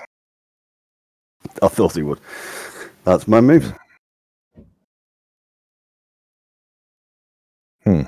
Weird that it says untyped, but it's set to slashing. Well, the Hunter White is going to shoot at Zara. She's noticing that the White Commander is moving in a way that is actually helping the Hunter White be more accurate.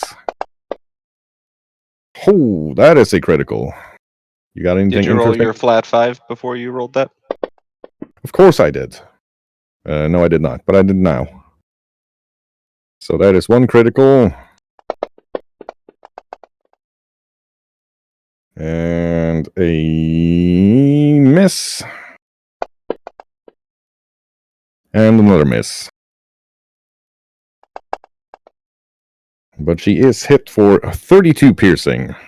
And I'm going to need a DC 22 fortitude save to avoid being drained.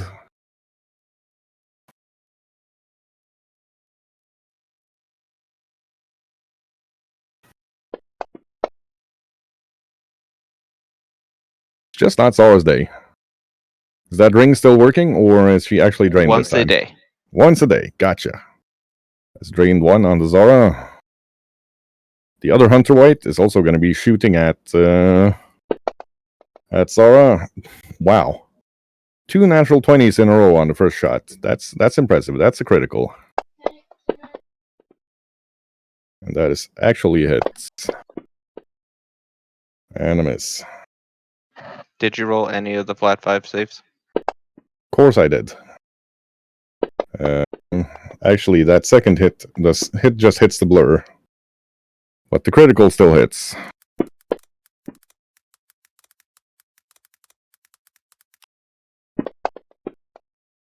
Catches Zara for 32. These Hunter Whites are super accurate. Zara's down. The Brawler. I will reaction Martyr's Intervention. Very well. So how much damage did you take after getting reduced to 1?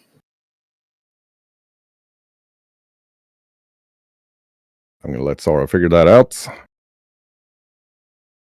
Martyr's Intervention on Zara. So you just figure out how much damage enemy takes. Well, the Life Leecher Brawler is going to try to eat Magnus. That is a... You'll take 13 damage, Ed. That was so close, but it's not a critical. It does, however, bite Magnus for 17 damage and a DC... nothing. DC 24 fortitude. Again, tries to suck the life out of Magnus, just can't do it. Get off me, you bag of bones! And then it's going to go with its claws. That is a critical. And a miss.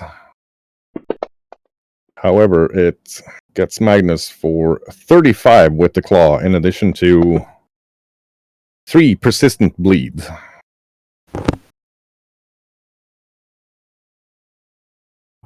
You can hear the zombies are just inside of the boxer, hammering on it, but with very little success.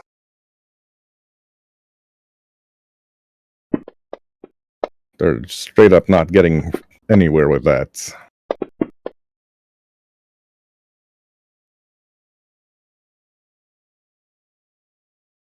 And then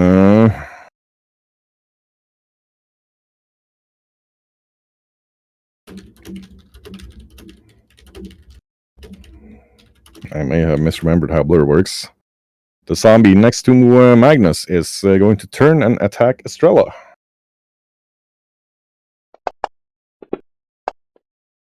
Misses with the scythe.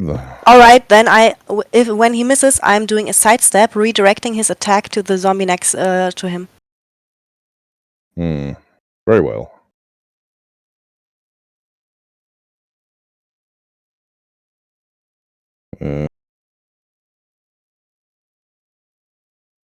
You roll against again against his AC.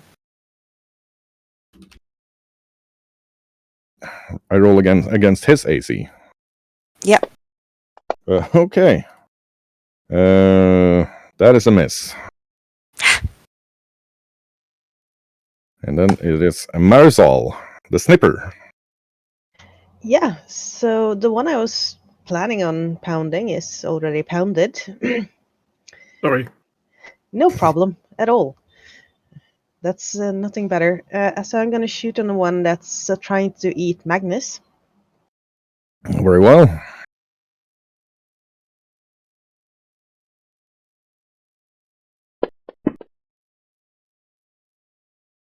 That's, I believe it. It is a hit. For 22. Yep. And then my second shot. Don't you have bonus damage against the first time you shoot at somebody in a fight? The first time I shoot with that rifle. Oh, okay. So if I'd switched to the Iris of the Sky, I would have gotten that. Unless he can't see me, though. But I'm guessing they all know where I am as I'm shooting from. Yeah.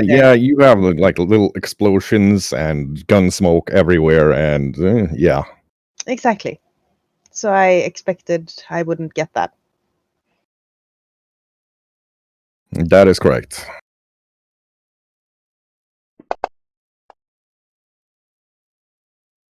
That's it. You don't have a silenced slug thrower, sadly.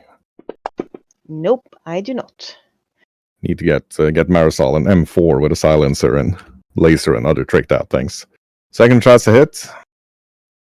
And then I start reloading and call out the preacher. Just point at the enemy because he'll get the bonus damage now that I've hit someone as well. Very well.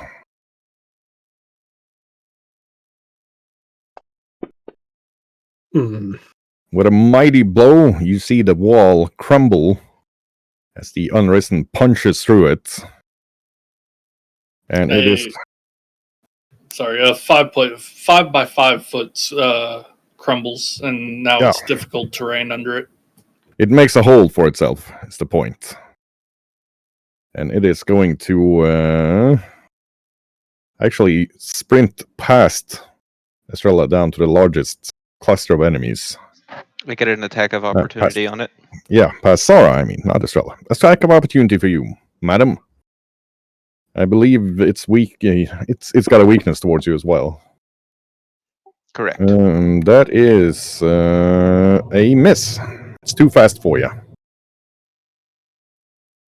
And it comes down. It's going to try to bite Estrella.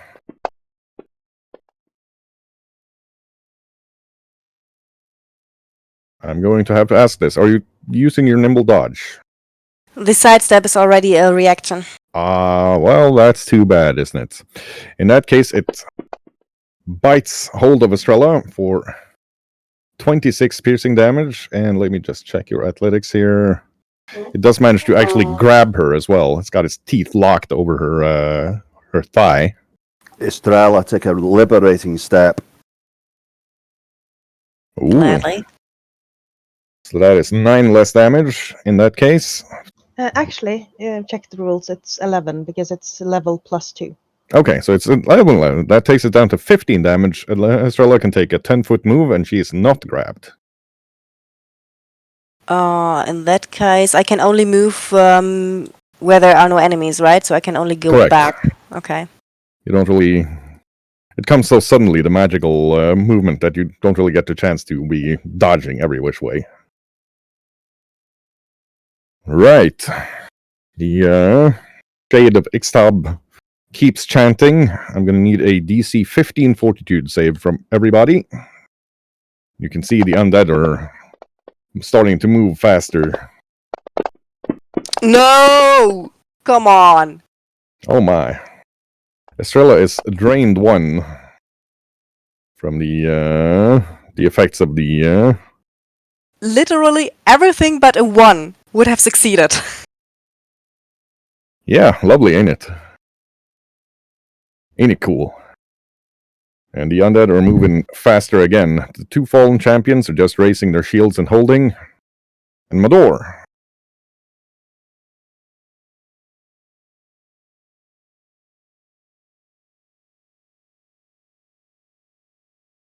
Continue swinging on the one in front of Magnus. Yeah, the Deathless Brawly Bro. Life Leech Brawler is what they're called. It's a 3/3 creature with haste and Life Leech. I mean, that's a critical. Wrong game. Mador just takes its head right off in one blow. And it falls down, no longer having any necromantic energy to keep it going. I'll switch target to the zombie beside Magnus. Gotcha. That's another critical. And Mador takes its head off as well. He's 2 for 2 this turn with his swings. Wait, what?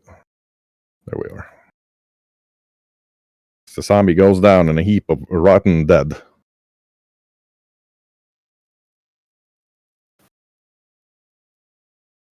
Okay.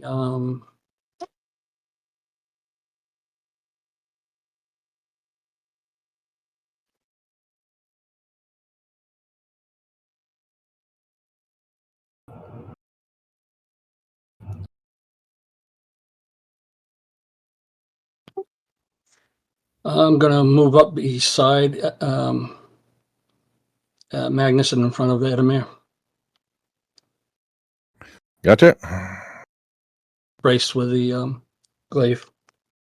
In that case, it's Estrella. Yeah, sorry that I can't help Zara, but I'm not standing with my back to 4 enemies. So, I'm going to tumble behind.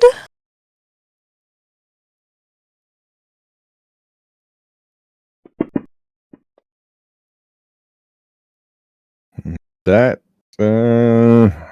actually doesn't work. It is not flat-footed. Yikes.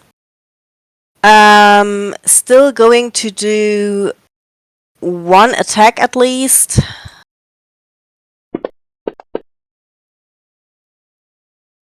That is a miss. And then I'm going to move back. I don't want to get bitten again. Very well.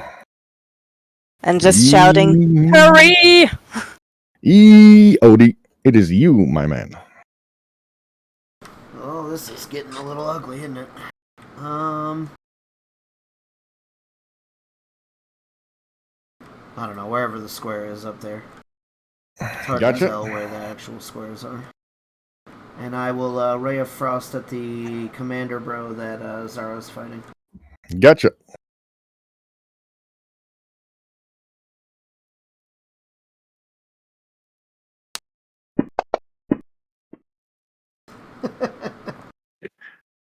Oh my. Yeah, that's a definite miss. All right, that's my turn. Great to see your dice not betraying you, as we're so used to. It is now Preacher's turn.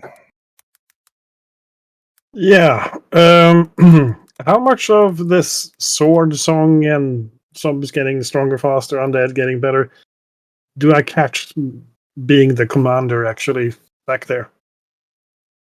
It's pretty obvious that he's coordinating and making the at least the whites much more effective. Hello. Nyum. I'm going to move through that space. I'm assuming you want an acrobatics for that? Not really. He doesn't have attack of opportunity. All right. In that case, I'm gonna just slap the guy silly. Slappity, slappity, slappity, boy. Let's see now. Classic. Engage with flurl blows and trying to hold him in a second. That's a hit. That's a miss. Okay. But you smack him Additional- good in the first one. 3 fire, and I'm using my gloves and my metallic strikes. Very well. Yeah, you notice he's got a very, very heavy armor, but your adamantine gloves are still punching hard enough that it's not getting any damage reduction. And I'll even it out with one more attack. That's all I got for this turn. Nope. Oh. Zara. Zara is going to quaff that dragon healing potion. Yeah. There's a moment of feeling almost dizzy as Zara's injury is completely healed. But in addition to that, you can see bronze or brass scales covering her. Zara's armor class is now 4 higher for the duration of the fight. She's been covered in brass dragon scale. Excellent. Then she pulls a wand out of her wand holster, points it past the commander, and hurls an acid arrow at the child of Ixtab. Gotcha. Ooh, getting all frisky up in here. That is a to hit roll from you, isn't it?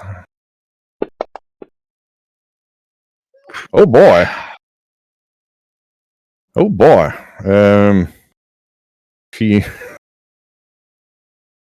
She just completely misses. You can see the stained glass window behind the tree under the rock shatter as the arrow goes through it. Give me a perception roll from Zara.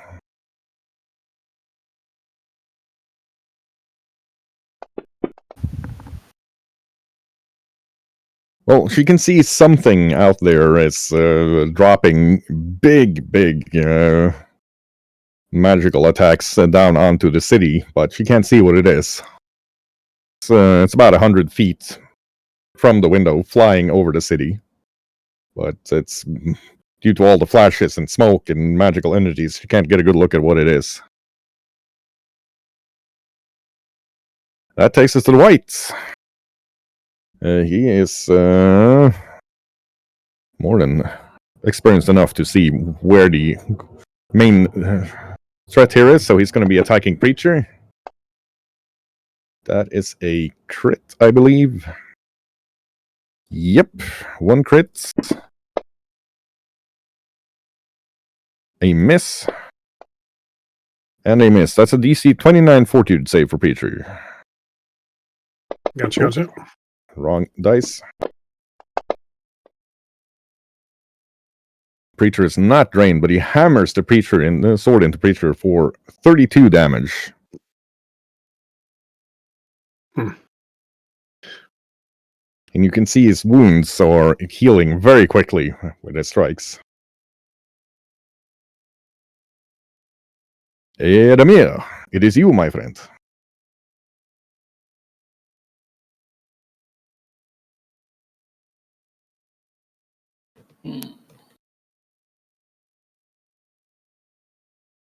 I will move there.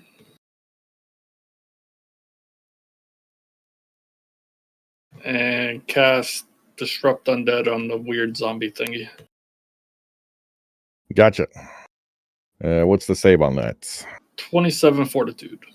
27 Fortitude. That's a save, but it still takes half damage.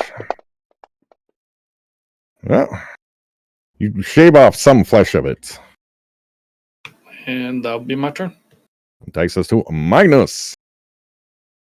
Bum, bum, bum. Magnus the Brave. Da-doo. Magnus will down one of the elixirs of life. All right. So a turn to take it out of his pack and one to down it. Yep. That's 3d6 plus 6, I seem to believe. Yeah, 11 back. 17 plus 6. Yeah, 17 back. Thank you. Thank you.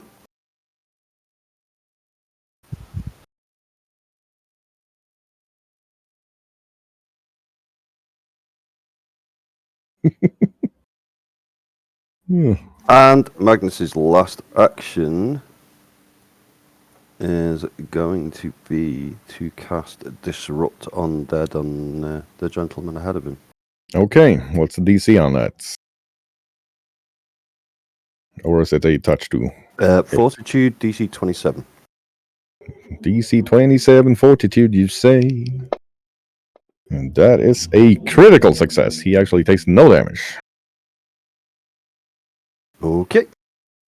The Hunter Whites are going to be shooting at Zara. We managed to miss the table with a... First one goes in the blur. Second one goes in the blur. Third one is a miss. Okay, Hunter White number 2. First one at least works out. That's a hit. For 8 piercing, and I'm gonna need a DC 22 Fortitude save. And the third one is a miss. So Sorrow does not get drained. The Sombros here are now piling out of the...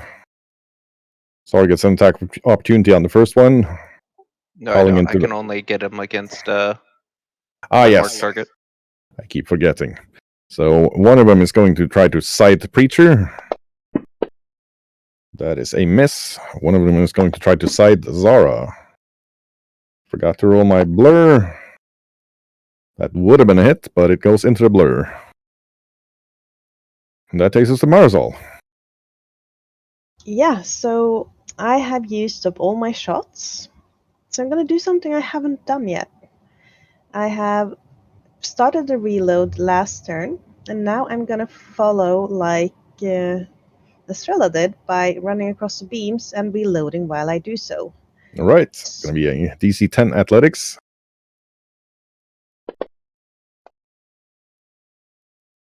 Yeah, no issue whatsoever. And then I'm gonna shoot at the thing that the Preacher last pummeled. Oh, yes. The White Commander.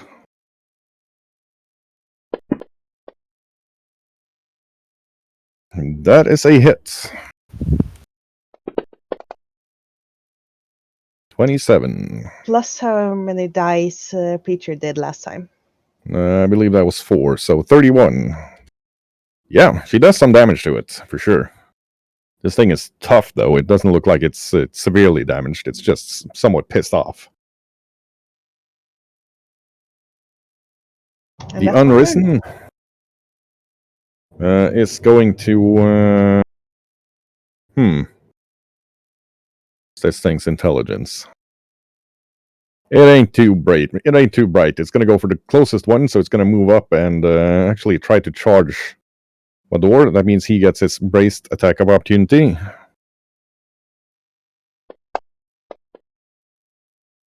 That sadly misses. Dang, you guys are rolling a lot of 2s. And it is going to try to bite him.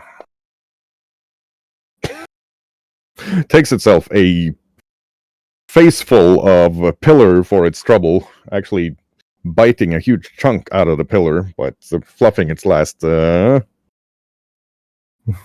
attack. The third rune on the column goes out. That's going to be a DC 16 fortitude save from each of you to avoid getting drained. Fancy ground lagging out. And the undead are moving even more fast. Even more fast. The 2 fallen champions, again, just holding, shield up. And it is Mador's turn.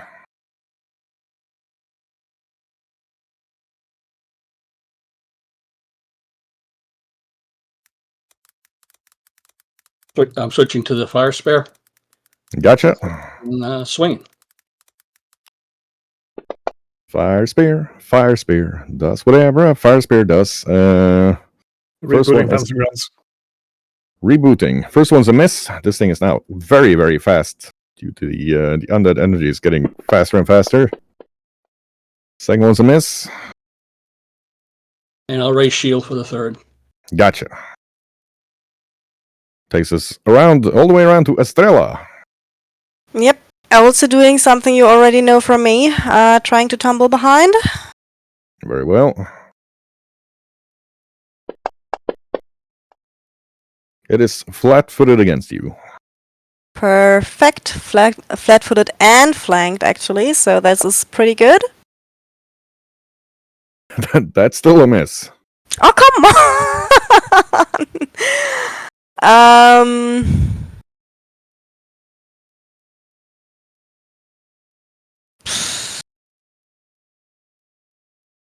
Well, we have to get there somehow, so I'm going to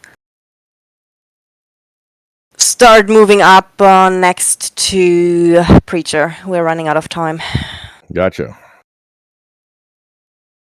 That takes us over to Mr. EOD, the dragon himself. Oh boy. I will shuffle up here next to Edamir's little wall he built. Yep. And I will attempt to Ray of Frost the commander once more. The Rays of Frosting are strong in this one.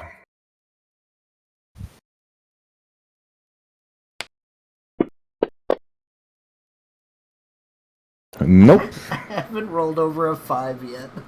It's a thing of horrible beauty, your dice rolls today. Preacher. Can you reshare the map? Yes, I can, sir. Thank you. Okay, things are getting a little bit sticky here.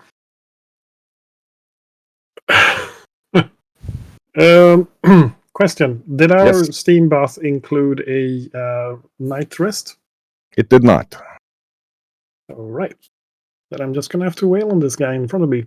I'm still going to try for a combat grab on him on the second attack. Gotcha. So the commander is the target. Ooh. Oh my. That probably spoils the second one, which is, of course. Second one is a hit, but the first one is clumsy enough that he gets an attack of opportunity off on you.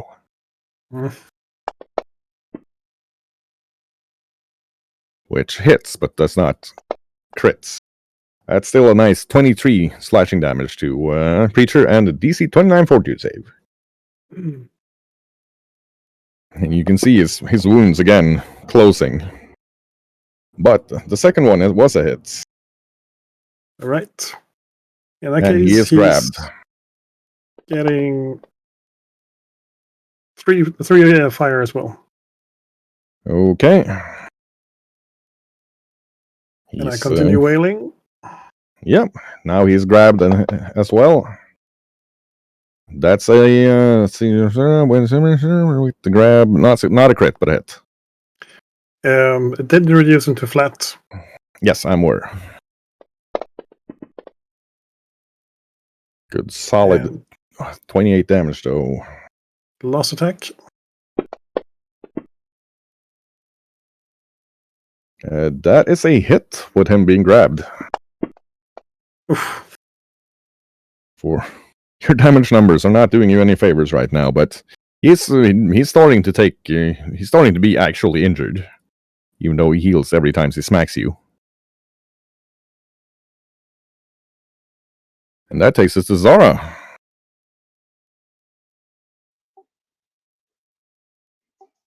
Okay, Zara is going to wiggle her mirror and pop up right over here. Boink. Yep.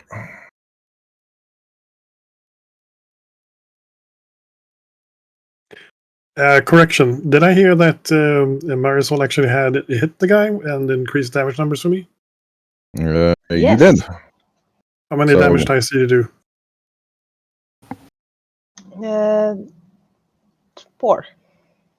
So that's That's 12 another additional. 8. Yeah, 12 additional. Okay. So Zara's doing her thing. She's going to swing once at the white commander. Yes, indeed, because she's still in both places. Correct. That's a hit because he's flat-footed. He's being held.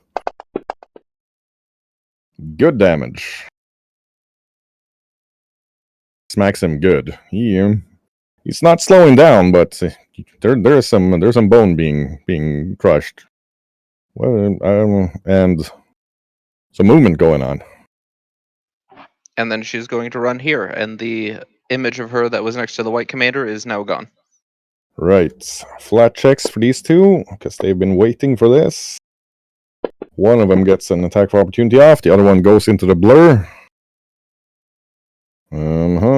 But one Kopesh swings towards, or machete actually, it seems, swings towards Zara. And boom, boom, boom, boom, boom. She just barely dodges this and is not hit. Beautiful. So that was Zara's turn. Yes. The white actually shouts something in Necril, and he's going to be sprinting after Zara. It's an attack of opportunity for Preacher. He's gonna try to break out of the hold Preacher's got on him. He cannot do that. So he's just gonna wail on Preacher then, smack him twice with his sword.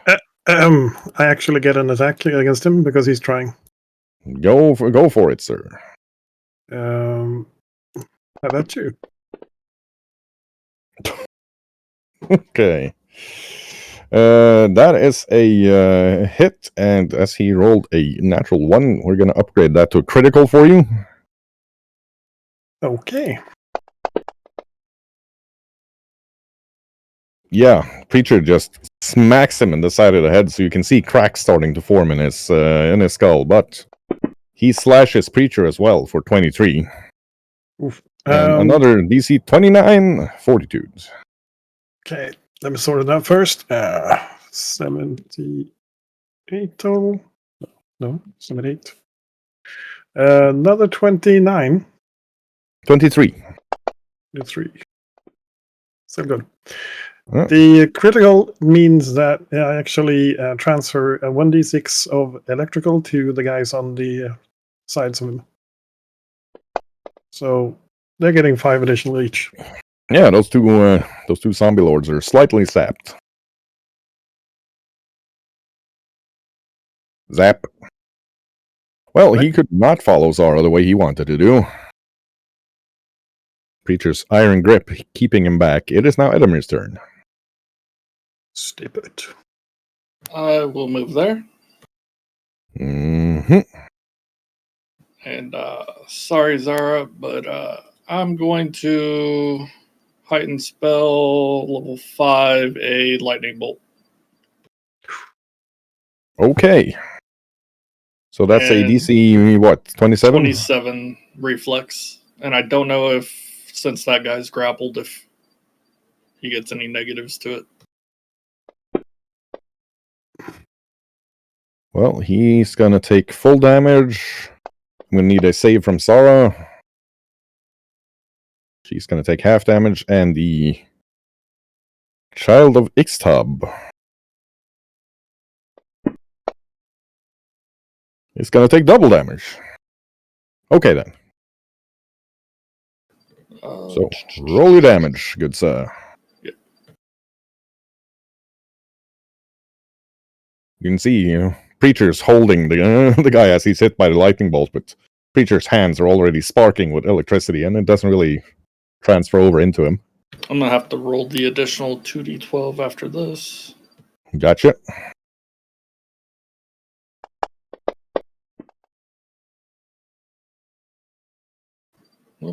There's that, and that roll. So, wow. 33 damage, or 16 for Sara, who made the save. And the double for...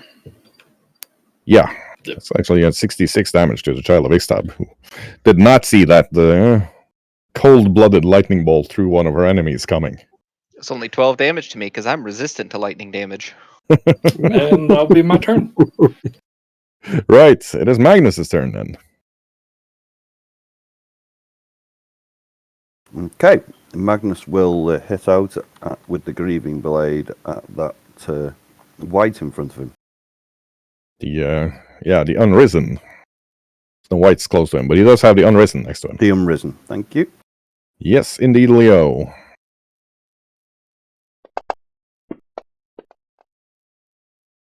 That is a miss. It's way fast right now. That is also a miss. It's speedier than a bag of greased up weasels. That's pretty fast. Okay, we'll give it a third go. That is, however, are you not adding your minuses, though, from multiple attacks? Still a hit, but not a crit. Wrong click. That is fine. That's actually good damage, I think. The Grieving Blade bites deep into it.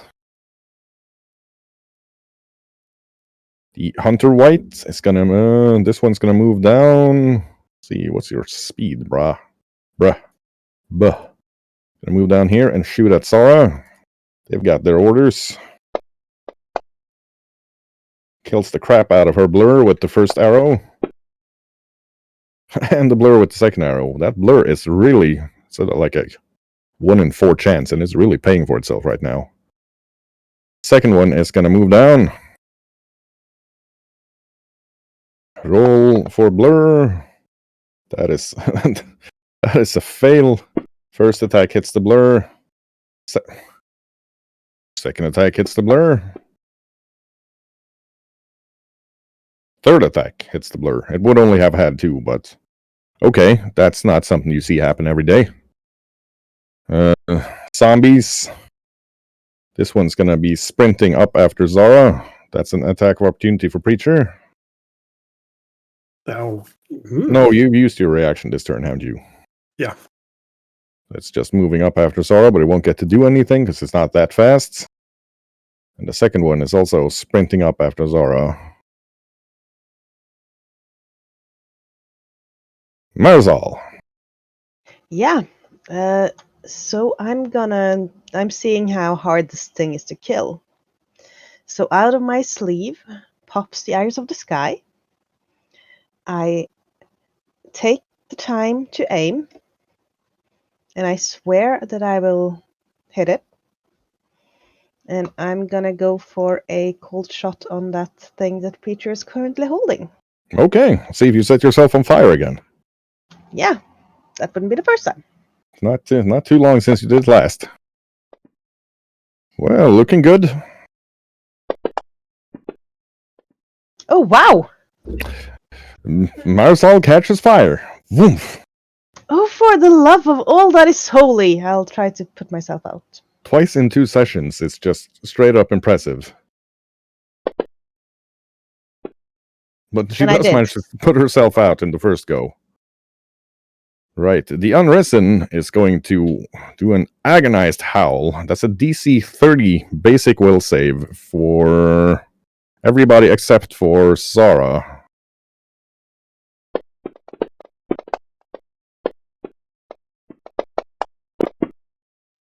Yeah, no. Phew. So Marisol takes 106 sonic damage. I'm dead. Oh, Magnus takes 53 sonic damage. Same with Mador. Edamir takes 20. How many? 53. Edamir takes 26 sonic damage. Preacher doesn't take anything because he's warded. Estrella takes 26 sonic damage, and Eodi takes 53 sonic damage.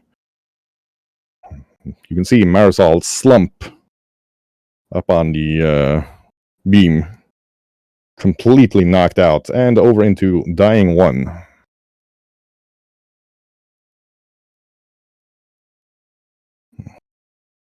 She's not actually dead. Turns out I was reading the instant death rule wrong. It needs to be twice your hit points in one attack.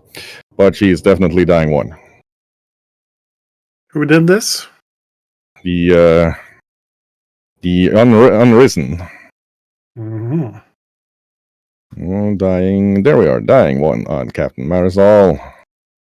And then it is going to try to bite Magnus. Being a holy person, he's more tasty. And that is a critical. It takes a good solid bite out of Magnus for 49. And he is grabbed. Okay, well, Magnus is falling to the floor, and we'll use a hero point to stay alive. Okay. So if you use a hero point, you're going to be staying on 1 hit point. So he manages to get his face away just in time to be bitten in the chest instead of the face by that thing. The 4th of the sigils goes out, and that's going to be a DC 17 fortitude save from each of you.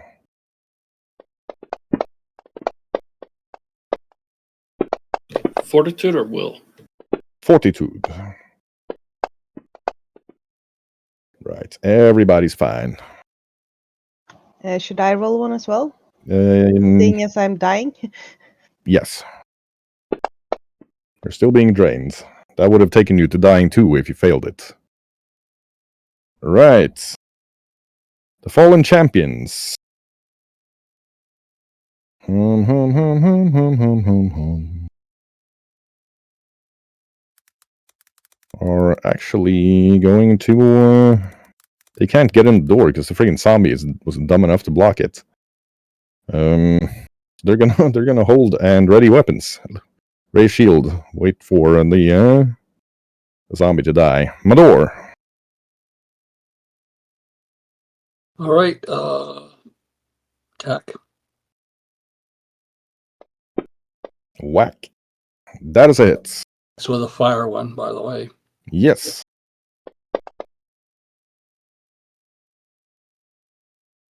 This thing does not like fire, obviously.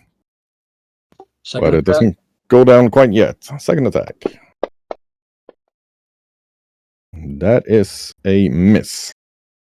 Final attack, I'm going to use that blast that was given to me and pour it on Magnus. The dragon flask. Yep. Right. You can see all of Magnus's wounds just disappear instantly, and he's also now covered in brass scales, increasing his armor class by 4 for the rest of the fight. Estrella. Yep.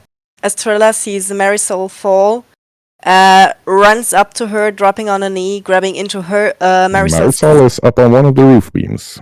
Oh, she's up? Oh, yes. Oh, she was still up. Oh. How high was it again? I can't climb it that fast. 30? 30 feet.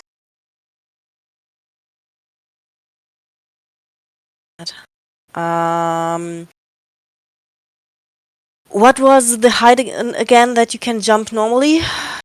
Not 30 feet.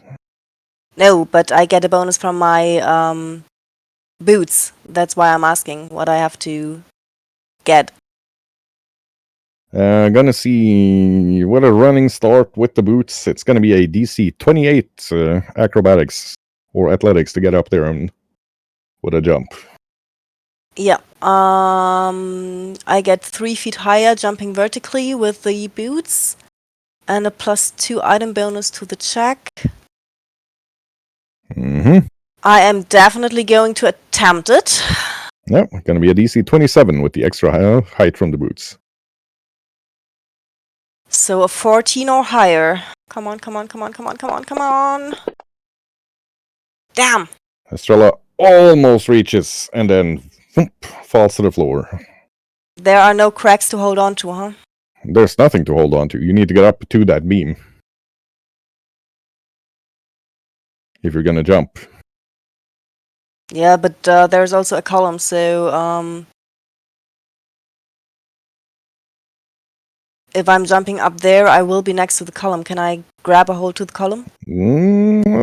Should have thought of that before you jumped. True enough.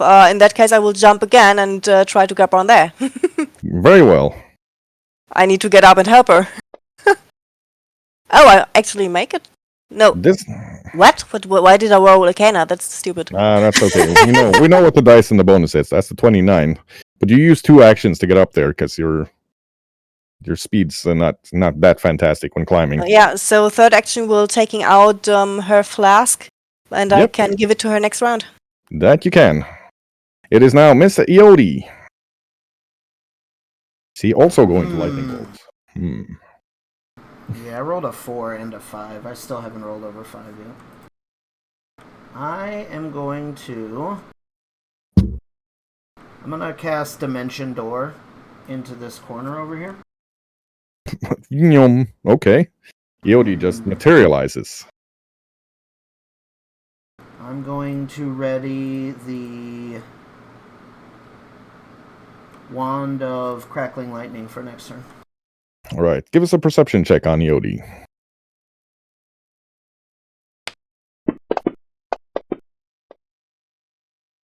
I did it. Yeah, Oh, about over 100 5. feet out, floating in the air. Iodi can see like a huge golden throne flying with a lady in what looks like red and teal robes with long cyan hair going down one side of her head and long green hair going down the other side of her head, and just a stripe of black hair going down the middle of her head, floating there, and is casting what Iodi believes is a delayed blast fireball down onto something in the courtyard outside of the castle.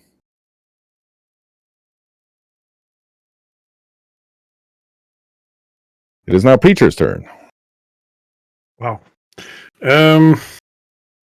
Well, this guy I'm holding on to needs to go down, so I'll keep waiting on him, I guess. Second is a grab. Oh, sorry, I'm already grabbing him, so I'm just gonna continue waiting. Sure, Blues.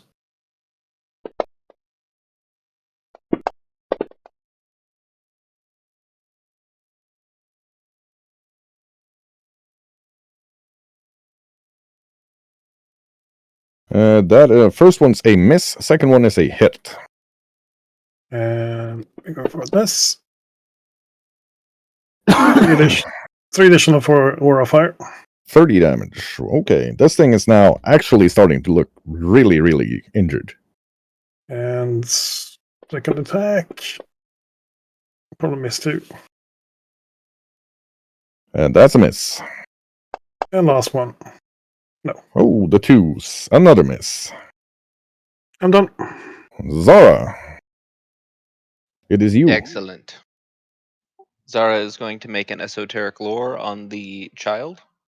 Right.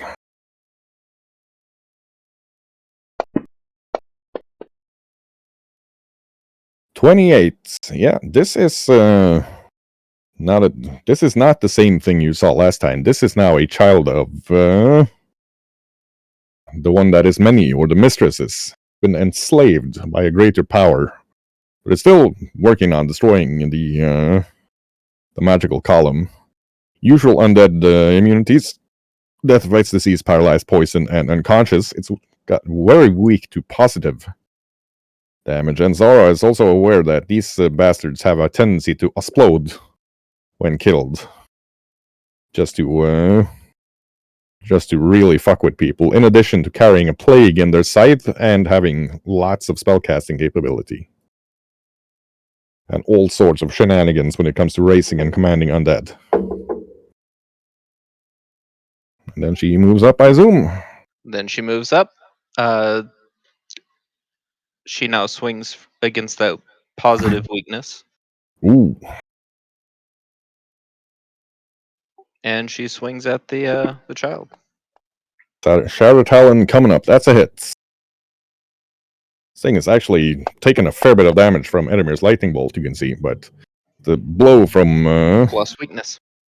Yeah, the blow from Zara definitely hurts it badly.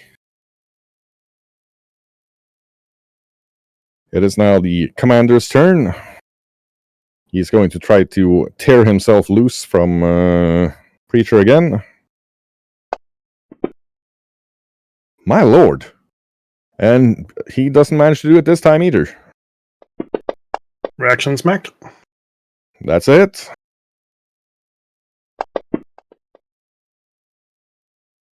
Boop. He's severely injured, and he's going to be swinging his sword at Preacher again. One... Preacher's got the brass scales, right? He's used one of those potions. No. No, in that case, that's a hit on Preacher. But it's not a crit. But he hits Preacher again for 24, and you can see some of the damage he's taken just disappears. He heals, stealing Preacher's life force. And another DC 29 fortitude save. Thank you. Oh, fail. Ooh, drained 1 on Preacher as he's now starting to feel the effects of being constantly smacked by that unholy blade. Trying to drain all of his life force out. Like a kid with a milkshake to want to drink through a straw real fast. And it is Edemir's turn. I will move there. Very well. Look up and hit her with a level 4 heal. Okay.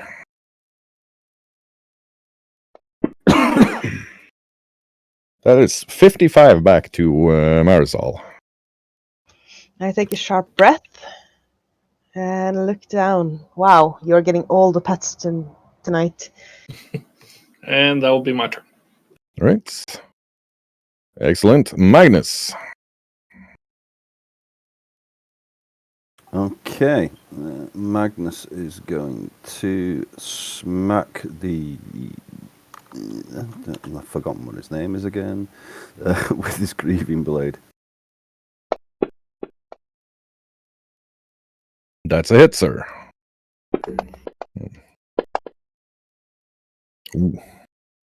Okay. Smacks it, but this thing is... it might be just a very unholy combination of parts, but it's tough, for sure. It's not going down that easy. Okay, he'll take a second go. That's also a hit.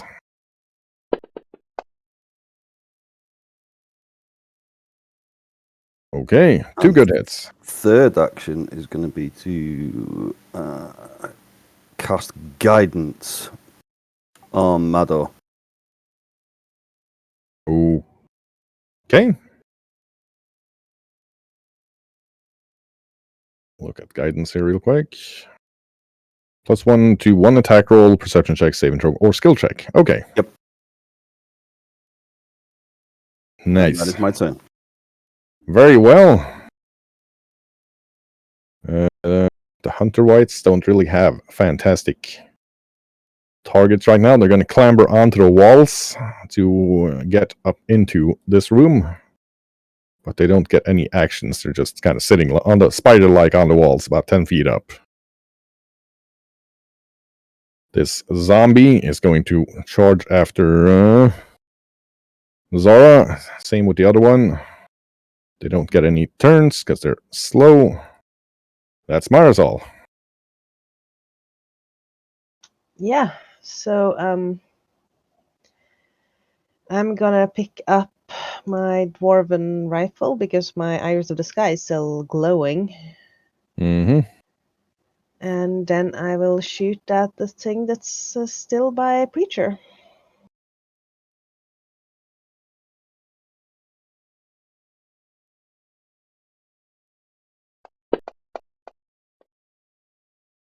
It is held, so that's a hit.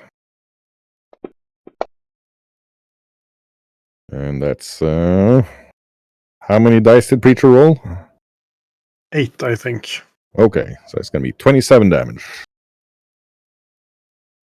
Okay, that is the dwarven slug thrower projectile hits it in the already weakened place where Preacher hit it in the head, and the head just pulverizes as the White Commander goes down.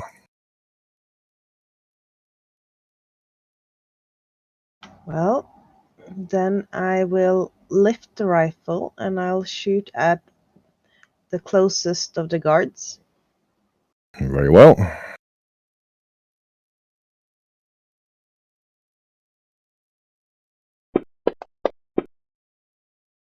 That, I believe... Oh, we lost somebody. Who was that?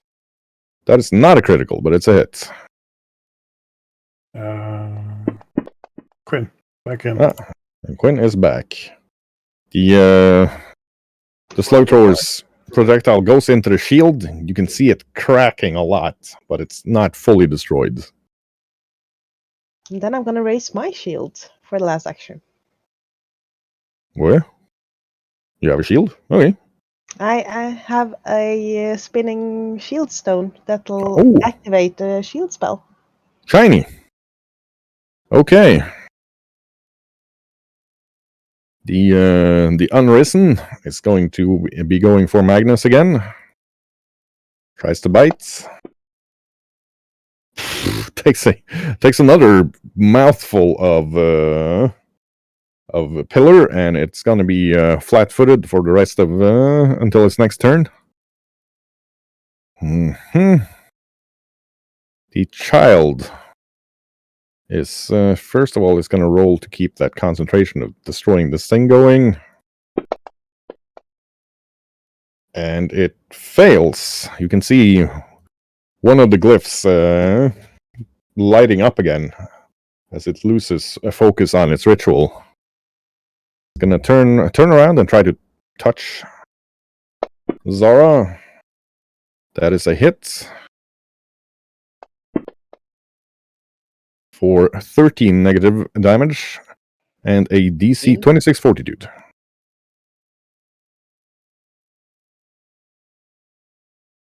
Let Quinn get back I'll roll into the game. Fortitude once I'm back in. Yep.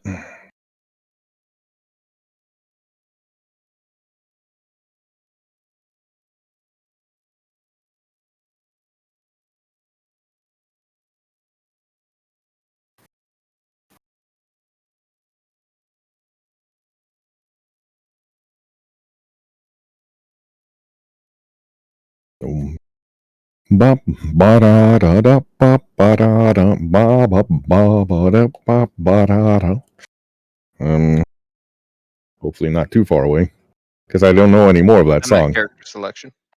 There we are. As far as I can go, and I don't think I could hum any more of that without us getting DMCA'd anyway. Did you roll 5 for the blur? I did. Didn't see the die go, that's why I asked. I got a 10. My mistake. That's fine. YMCA? Is that like the YMCA? Yeah. It's fun to get hit by the DMCA. So, let's try to avoid that. I'll just take her last attack against Zara while Zara's loading in.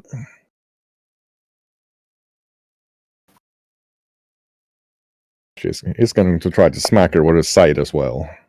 And misses. Right. So Zara knows that's 19 negative energy, and she needs to make a save once she's loaded back in. Up until then, though, let's just keep the good times rolling. These fallen champions are now going to sprint up to where they can attack Zara next turn. And that takes us to Mador. Please reshare the map. Can do. 2 people falling out today. That's actually 2 people more than usual. I'll continue what I've been doing. Smacking the bad guy. Man, your dice. Well, that's a critical, so maybe I was wrong. Yeah, that's Zara's fortitude save. Yep, she's fine. And a miss. Well, 1 critical from a door. I didn't throw a critical No, that was Zara. My bad. Okay, 2 misses from a door. in my 3rd attack. Now I That throw is 1 critical from a door. There we are. Mador plunges the flaming dragon spear into the chest of the Unrisen, and it screeches as it catches fire and falls down in itty-bitty charcoal pieces. Ah, the dice are starting to turn. Estrella, it's your turn. Yeah, Estrella is shouting to the others, Zara is surrounded, hurry up! Since Marisol does not need it anymore, she is taking out one of her elixirs of life that Magnus gave her beforehand. Checking that one. For 21, that's pretty good. That ain't bad at all. You said the archers were running on the beams to get in, so I think that was my open way as well. I don't understand the question. Well, you said something about whites climbing up to get in, or did I mishear that? The whites, yep, they're climbing on the walls. Ah, on the walls, okay. They're Spider-Manning it up in there. So the beams just go to the wall and I can't get in there, right? Well, the beams go to the wall. You haven't had a look at what the roof looks like inside there. Alright, then. Can't see the roof due to the door. Yeah, then on the beams. No, taking out, drinking are 2 actions, so I can run on the beams to here. Okay, that's still a DC 15 acrobatics. DC 10 acrobatics, my bad. Yep, jump, and jump, I jump. have steady balance, so if I succeed, I have a critical success as well. Shiny and or chrome. Oh my! Estrella misses the first beam, and she's got her cat's fall, so she doesn't take any damage, but she lands on the floor instead, having just gone just half a foot too short and going straight down. Yeah, can I roll to grab onto the edge? No, you cannot. You rolled a 1. That takes us to Yodi. Yes. I am going to Cone of Cold directly towards the 2 Hunter Whites. Oh. As a 27 reflex save from them. See, that is 1 crit success.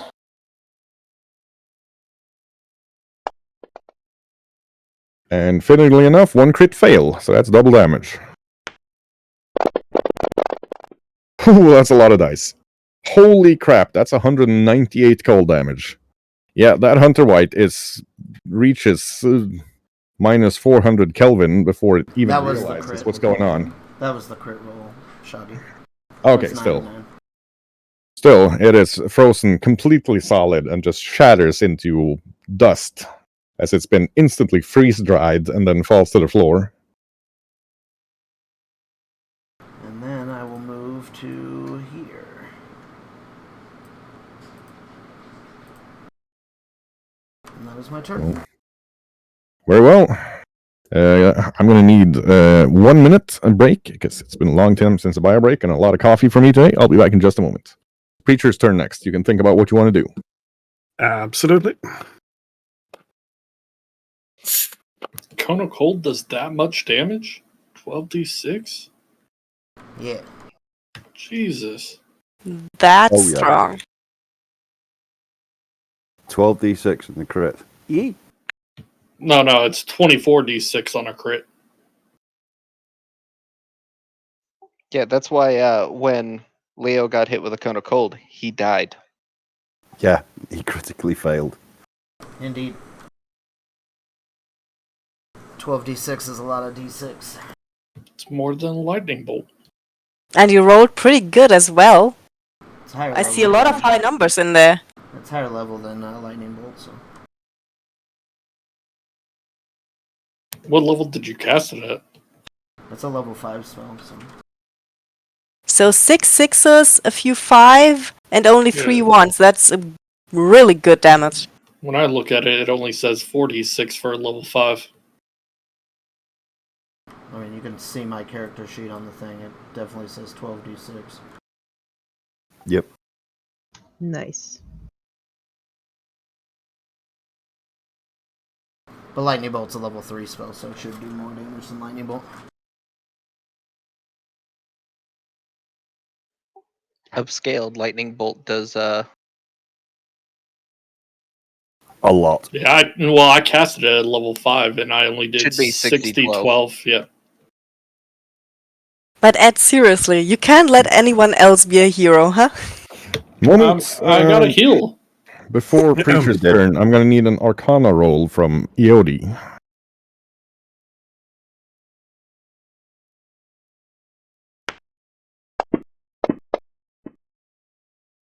Yeah, you see the lady outside and on the floating throne is gathering power, and the castle actually shakes as she casts a cataclysm spell at something on the ground. You can hear buildings falling over. And, well, there's a lot of screaming, but it stops very quickly. And what is commonly known as an earth-shattering kaboom, as all of the windows in the throne room blow out from the power of that spell. It is now Preacher's turn. Well, I chug the draconic healing potion. Yep, Preacher is now completely uninjured and covered in brass scales. With his armor class is now up to, what would that be? 33, yes.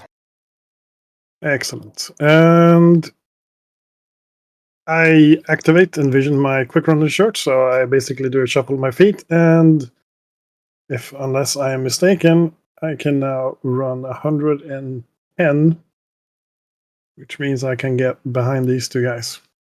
Very well. Double strike. You are going to take one attack of opportunity heading past them now. I'll stop then in a little bit ahead of it, so call it there. Yep.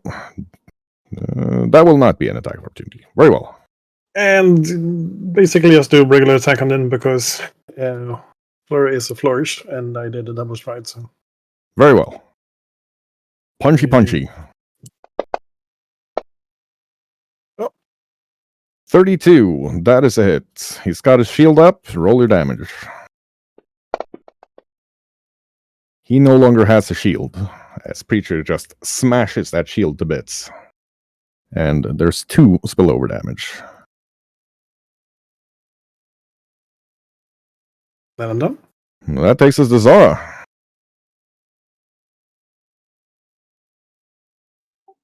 excellent.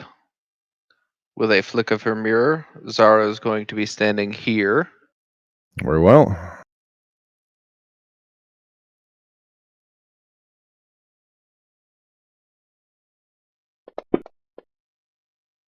Oh, critical. And a miss. Still critical. Man, your dice are bastards a lot of the time, but they do Plus the weakness damage. do the work when it counts. Sora swings that hammer, now glowing with positive energy, into the child of the mistresses, and she explodes in a explosion of negative energy as she dies. Let me just check what this thing does. Ah, okay, so that's going to be Preacher and Zara needing to do a DC 24 Fortitude save. What about the enemy? They don't care about plague. So Zara is now perfectly fine, but Preacher has been infected with the pallid plague. Is that a medical effect? Yes, it is. That's not okay. I don't get a +1 circumstance, but no. No, that's not going to be enough. That's not going to be enough, sadly.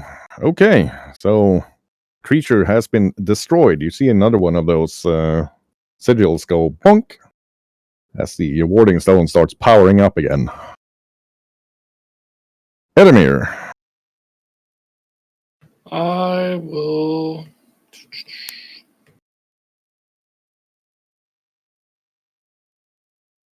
move there with all three. And that'll be my turn. Gotcha. Magnus.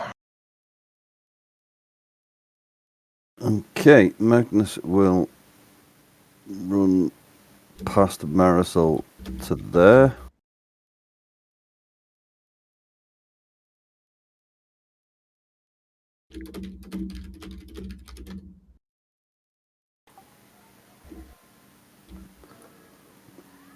Then run up to the corridor and run after Ed a bit. Very well. And that's 3 moves at my turn. Right. The Hunter White is going to be taking shots at Eodi. It is no longer as fast as it was.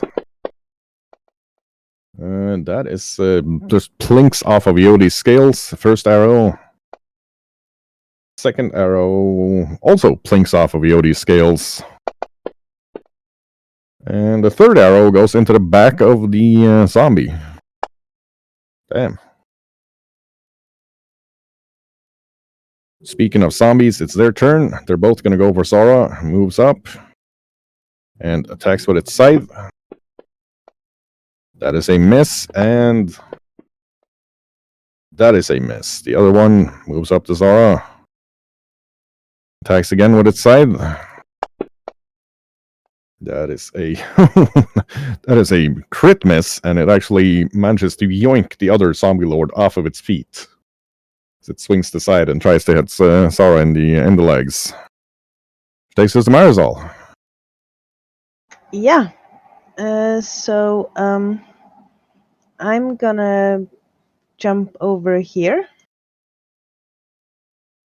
It's going to be a DC 10 athletics or acrobatics. Depending on whether you want to be flipping or not while you do it. Yeah, she gets over there easy enough. And then I look into the throne room. Do I see anything when I look in there? You can see both of the fallen guardians and the topmost zombie. Not the white or the lower zombie. They're behind a wall. Okay, so I'm gonna shoot the one that Preacher is standing next to. Right.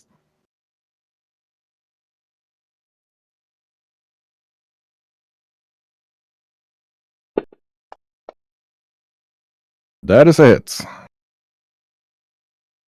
It's got no more shield. 21 damage. Good hit. +4. Wow, 27.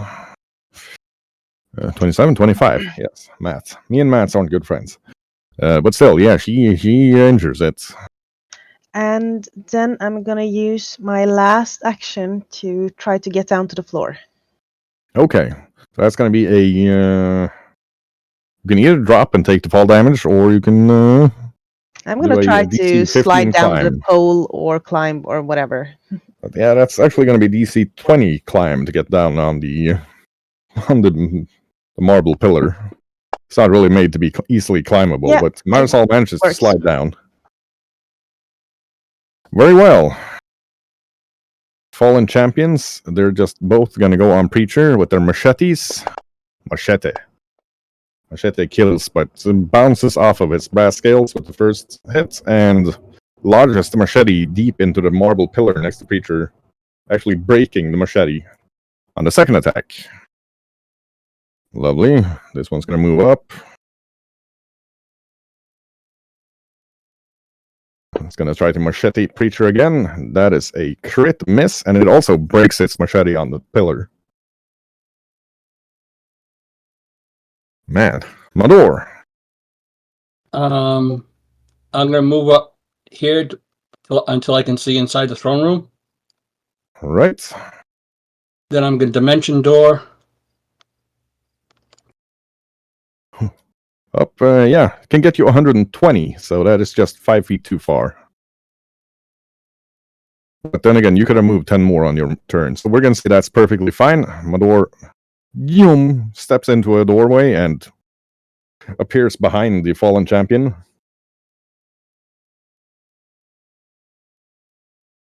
Don't think I got a strike on this one. See, move, one action. You do still have one action. Right, then I'm gonna swing on the fallen champion. Gotcha. I switched to the glaive. Very well. You got your gloves of switching things around, so that's perfectly fine. That's it. Fallen champion does not have its shield up, so that's a straight up hit. Good damage. So I'm hitting from behind. Yeah, it's Estrella's turn. Yep. Estrella is getting in with 2 moves. And how high up is that thing? About 10 feet. 10 feet, so... She can reach it with the wine of vininess. Yes. Vine of Roses. Thank Then you. let's try that. Woohoo! That's a natural crit. Leave our dragon alone! That is good damage from Estrella. That thing is not dancing anymore. Yeah, remember that there is also positive damage to undead. Ah, yes. Very nice. How much? 8 in total. Nice. Okay. This thing is very injured now after that strike. Yeah, sadly no sneak damage. Okay. Takes us to Iodi. Okay. I am going to attempt to Ray of Frost the hunter on the wall.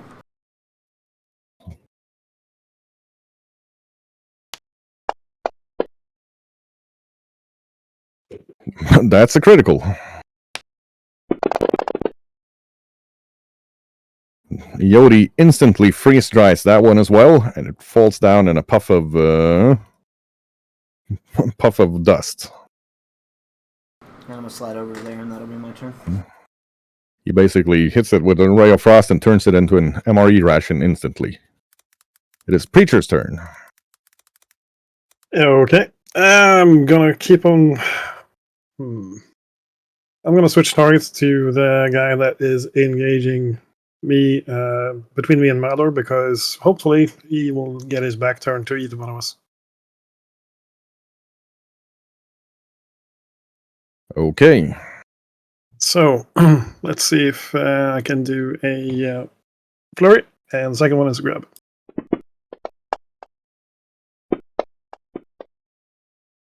No. Second one's a miss, but first one's a hit. Preacher smacks him good. Second attack.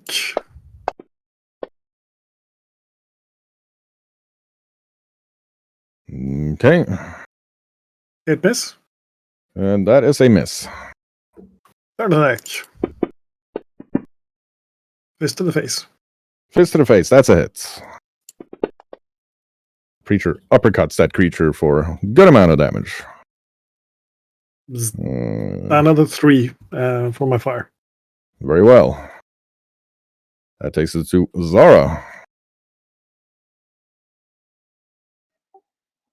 Zara is going to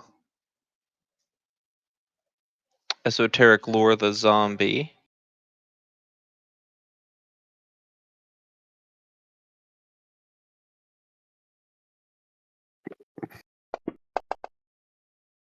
Oh yeah. That is a particularly powerful and intelligent type of zombie known as a zombie lord. They're good at controlling other zombies, making other zombies. The regular immunity is death effects, disease, paralyzed, poison, and unconscious, but they are weak to both positive damage and slashing.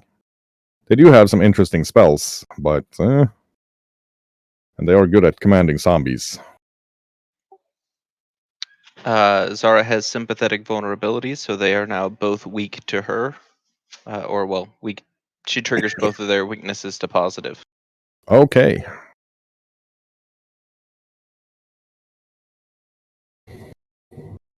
She's going to swing at the north zombie. That is a hit.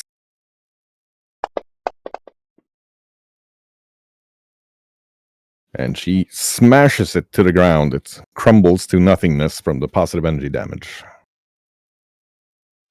Then she will swing at the other zombie. That is a miss. But as Zara swings, the last of the sigils lights up, and there's a powerful burst of positive energy. You can see through the windows down into the city. It's just sweeping over. Undead are just falling over.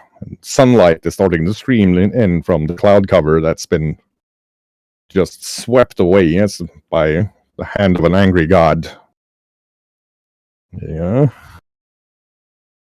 The lady on the flying throne is giving you all a look like she's memorizing the faces of anybody inside of that room before she just disappears into nothingness. Everybody is fully healed from that burst of positive energy as well. And we are well over time today, so that is where we're going to call this session. This episode's going up on the YouTubes sometime during tomorrow. We'll be back next Sunday with more Dark Hedges. But for now, we're going to raid over to Route 66, and we're going to go do our post-session debrief. Everybody stay healthy, stay healthy, and be well, and we'll see you all next time. Bye. Bye. Stay thorny.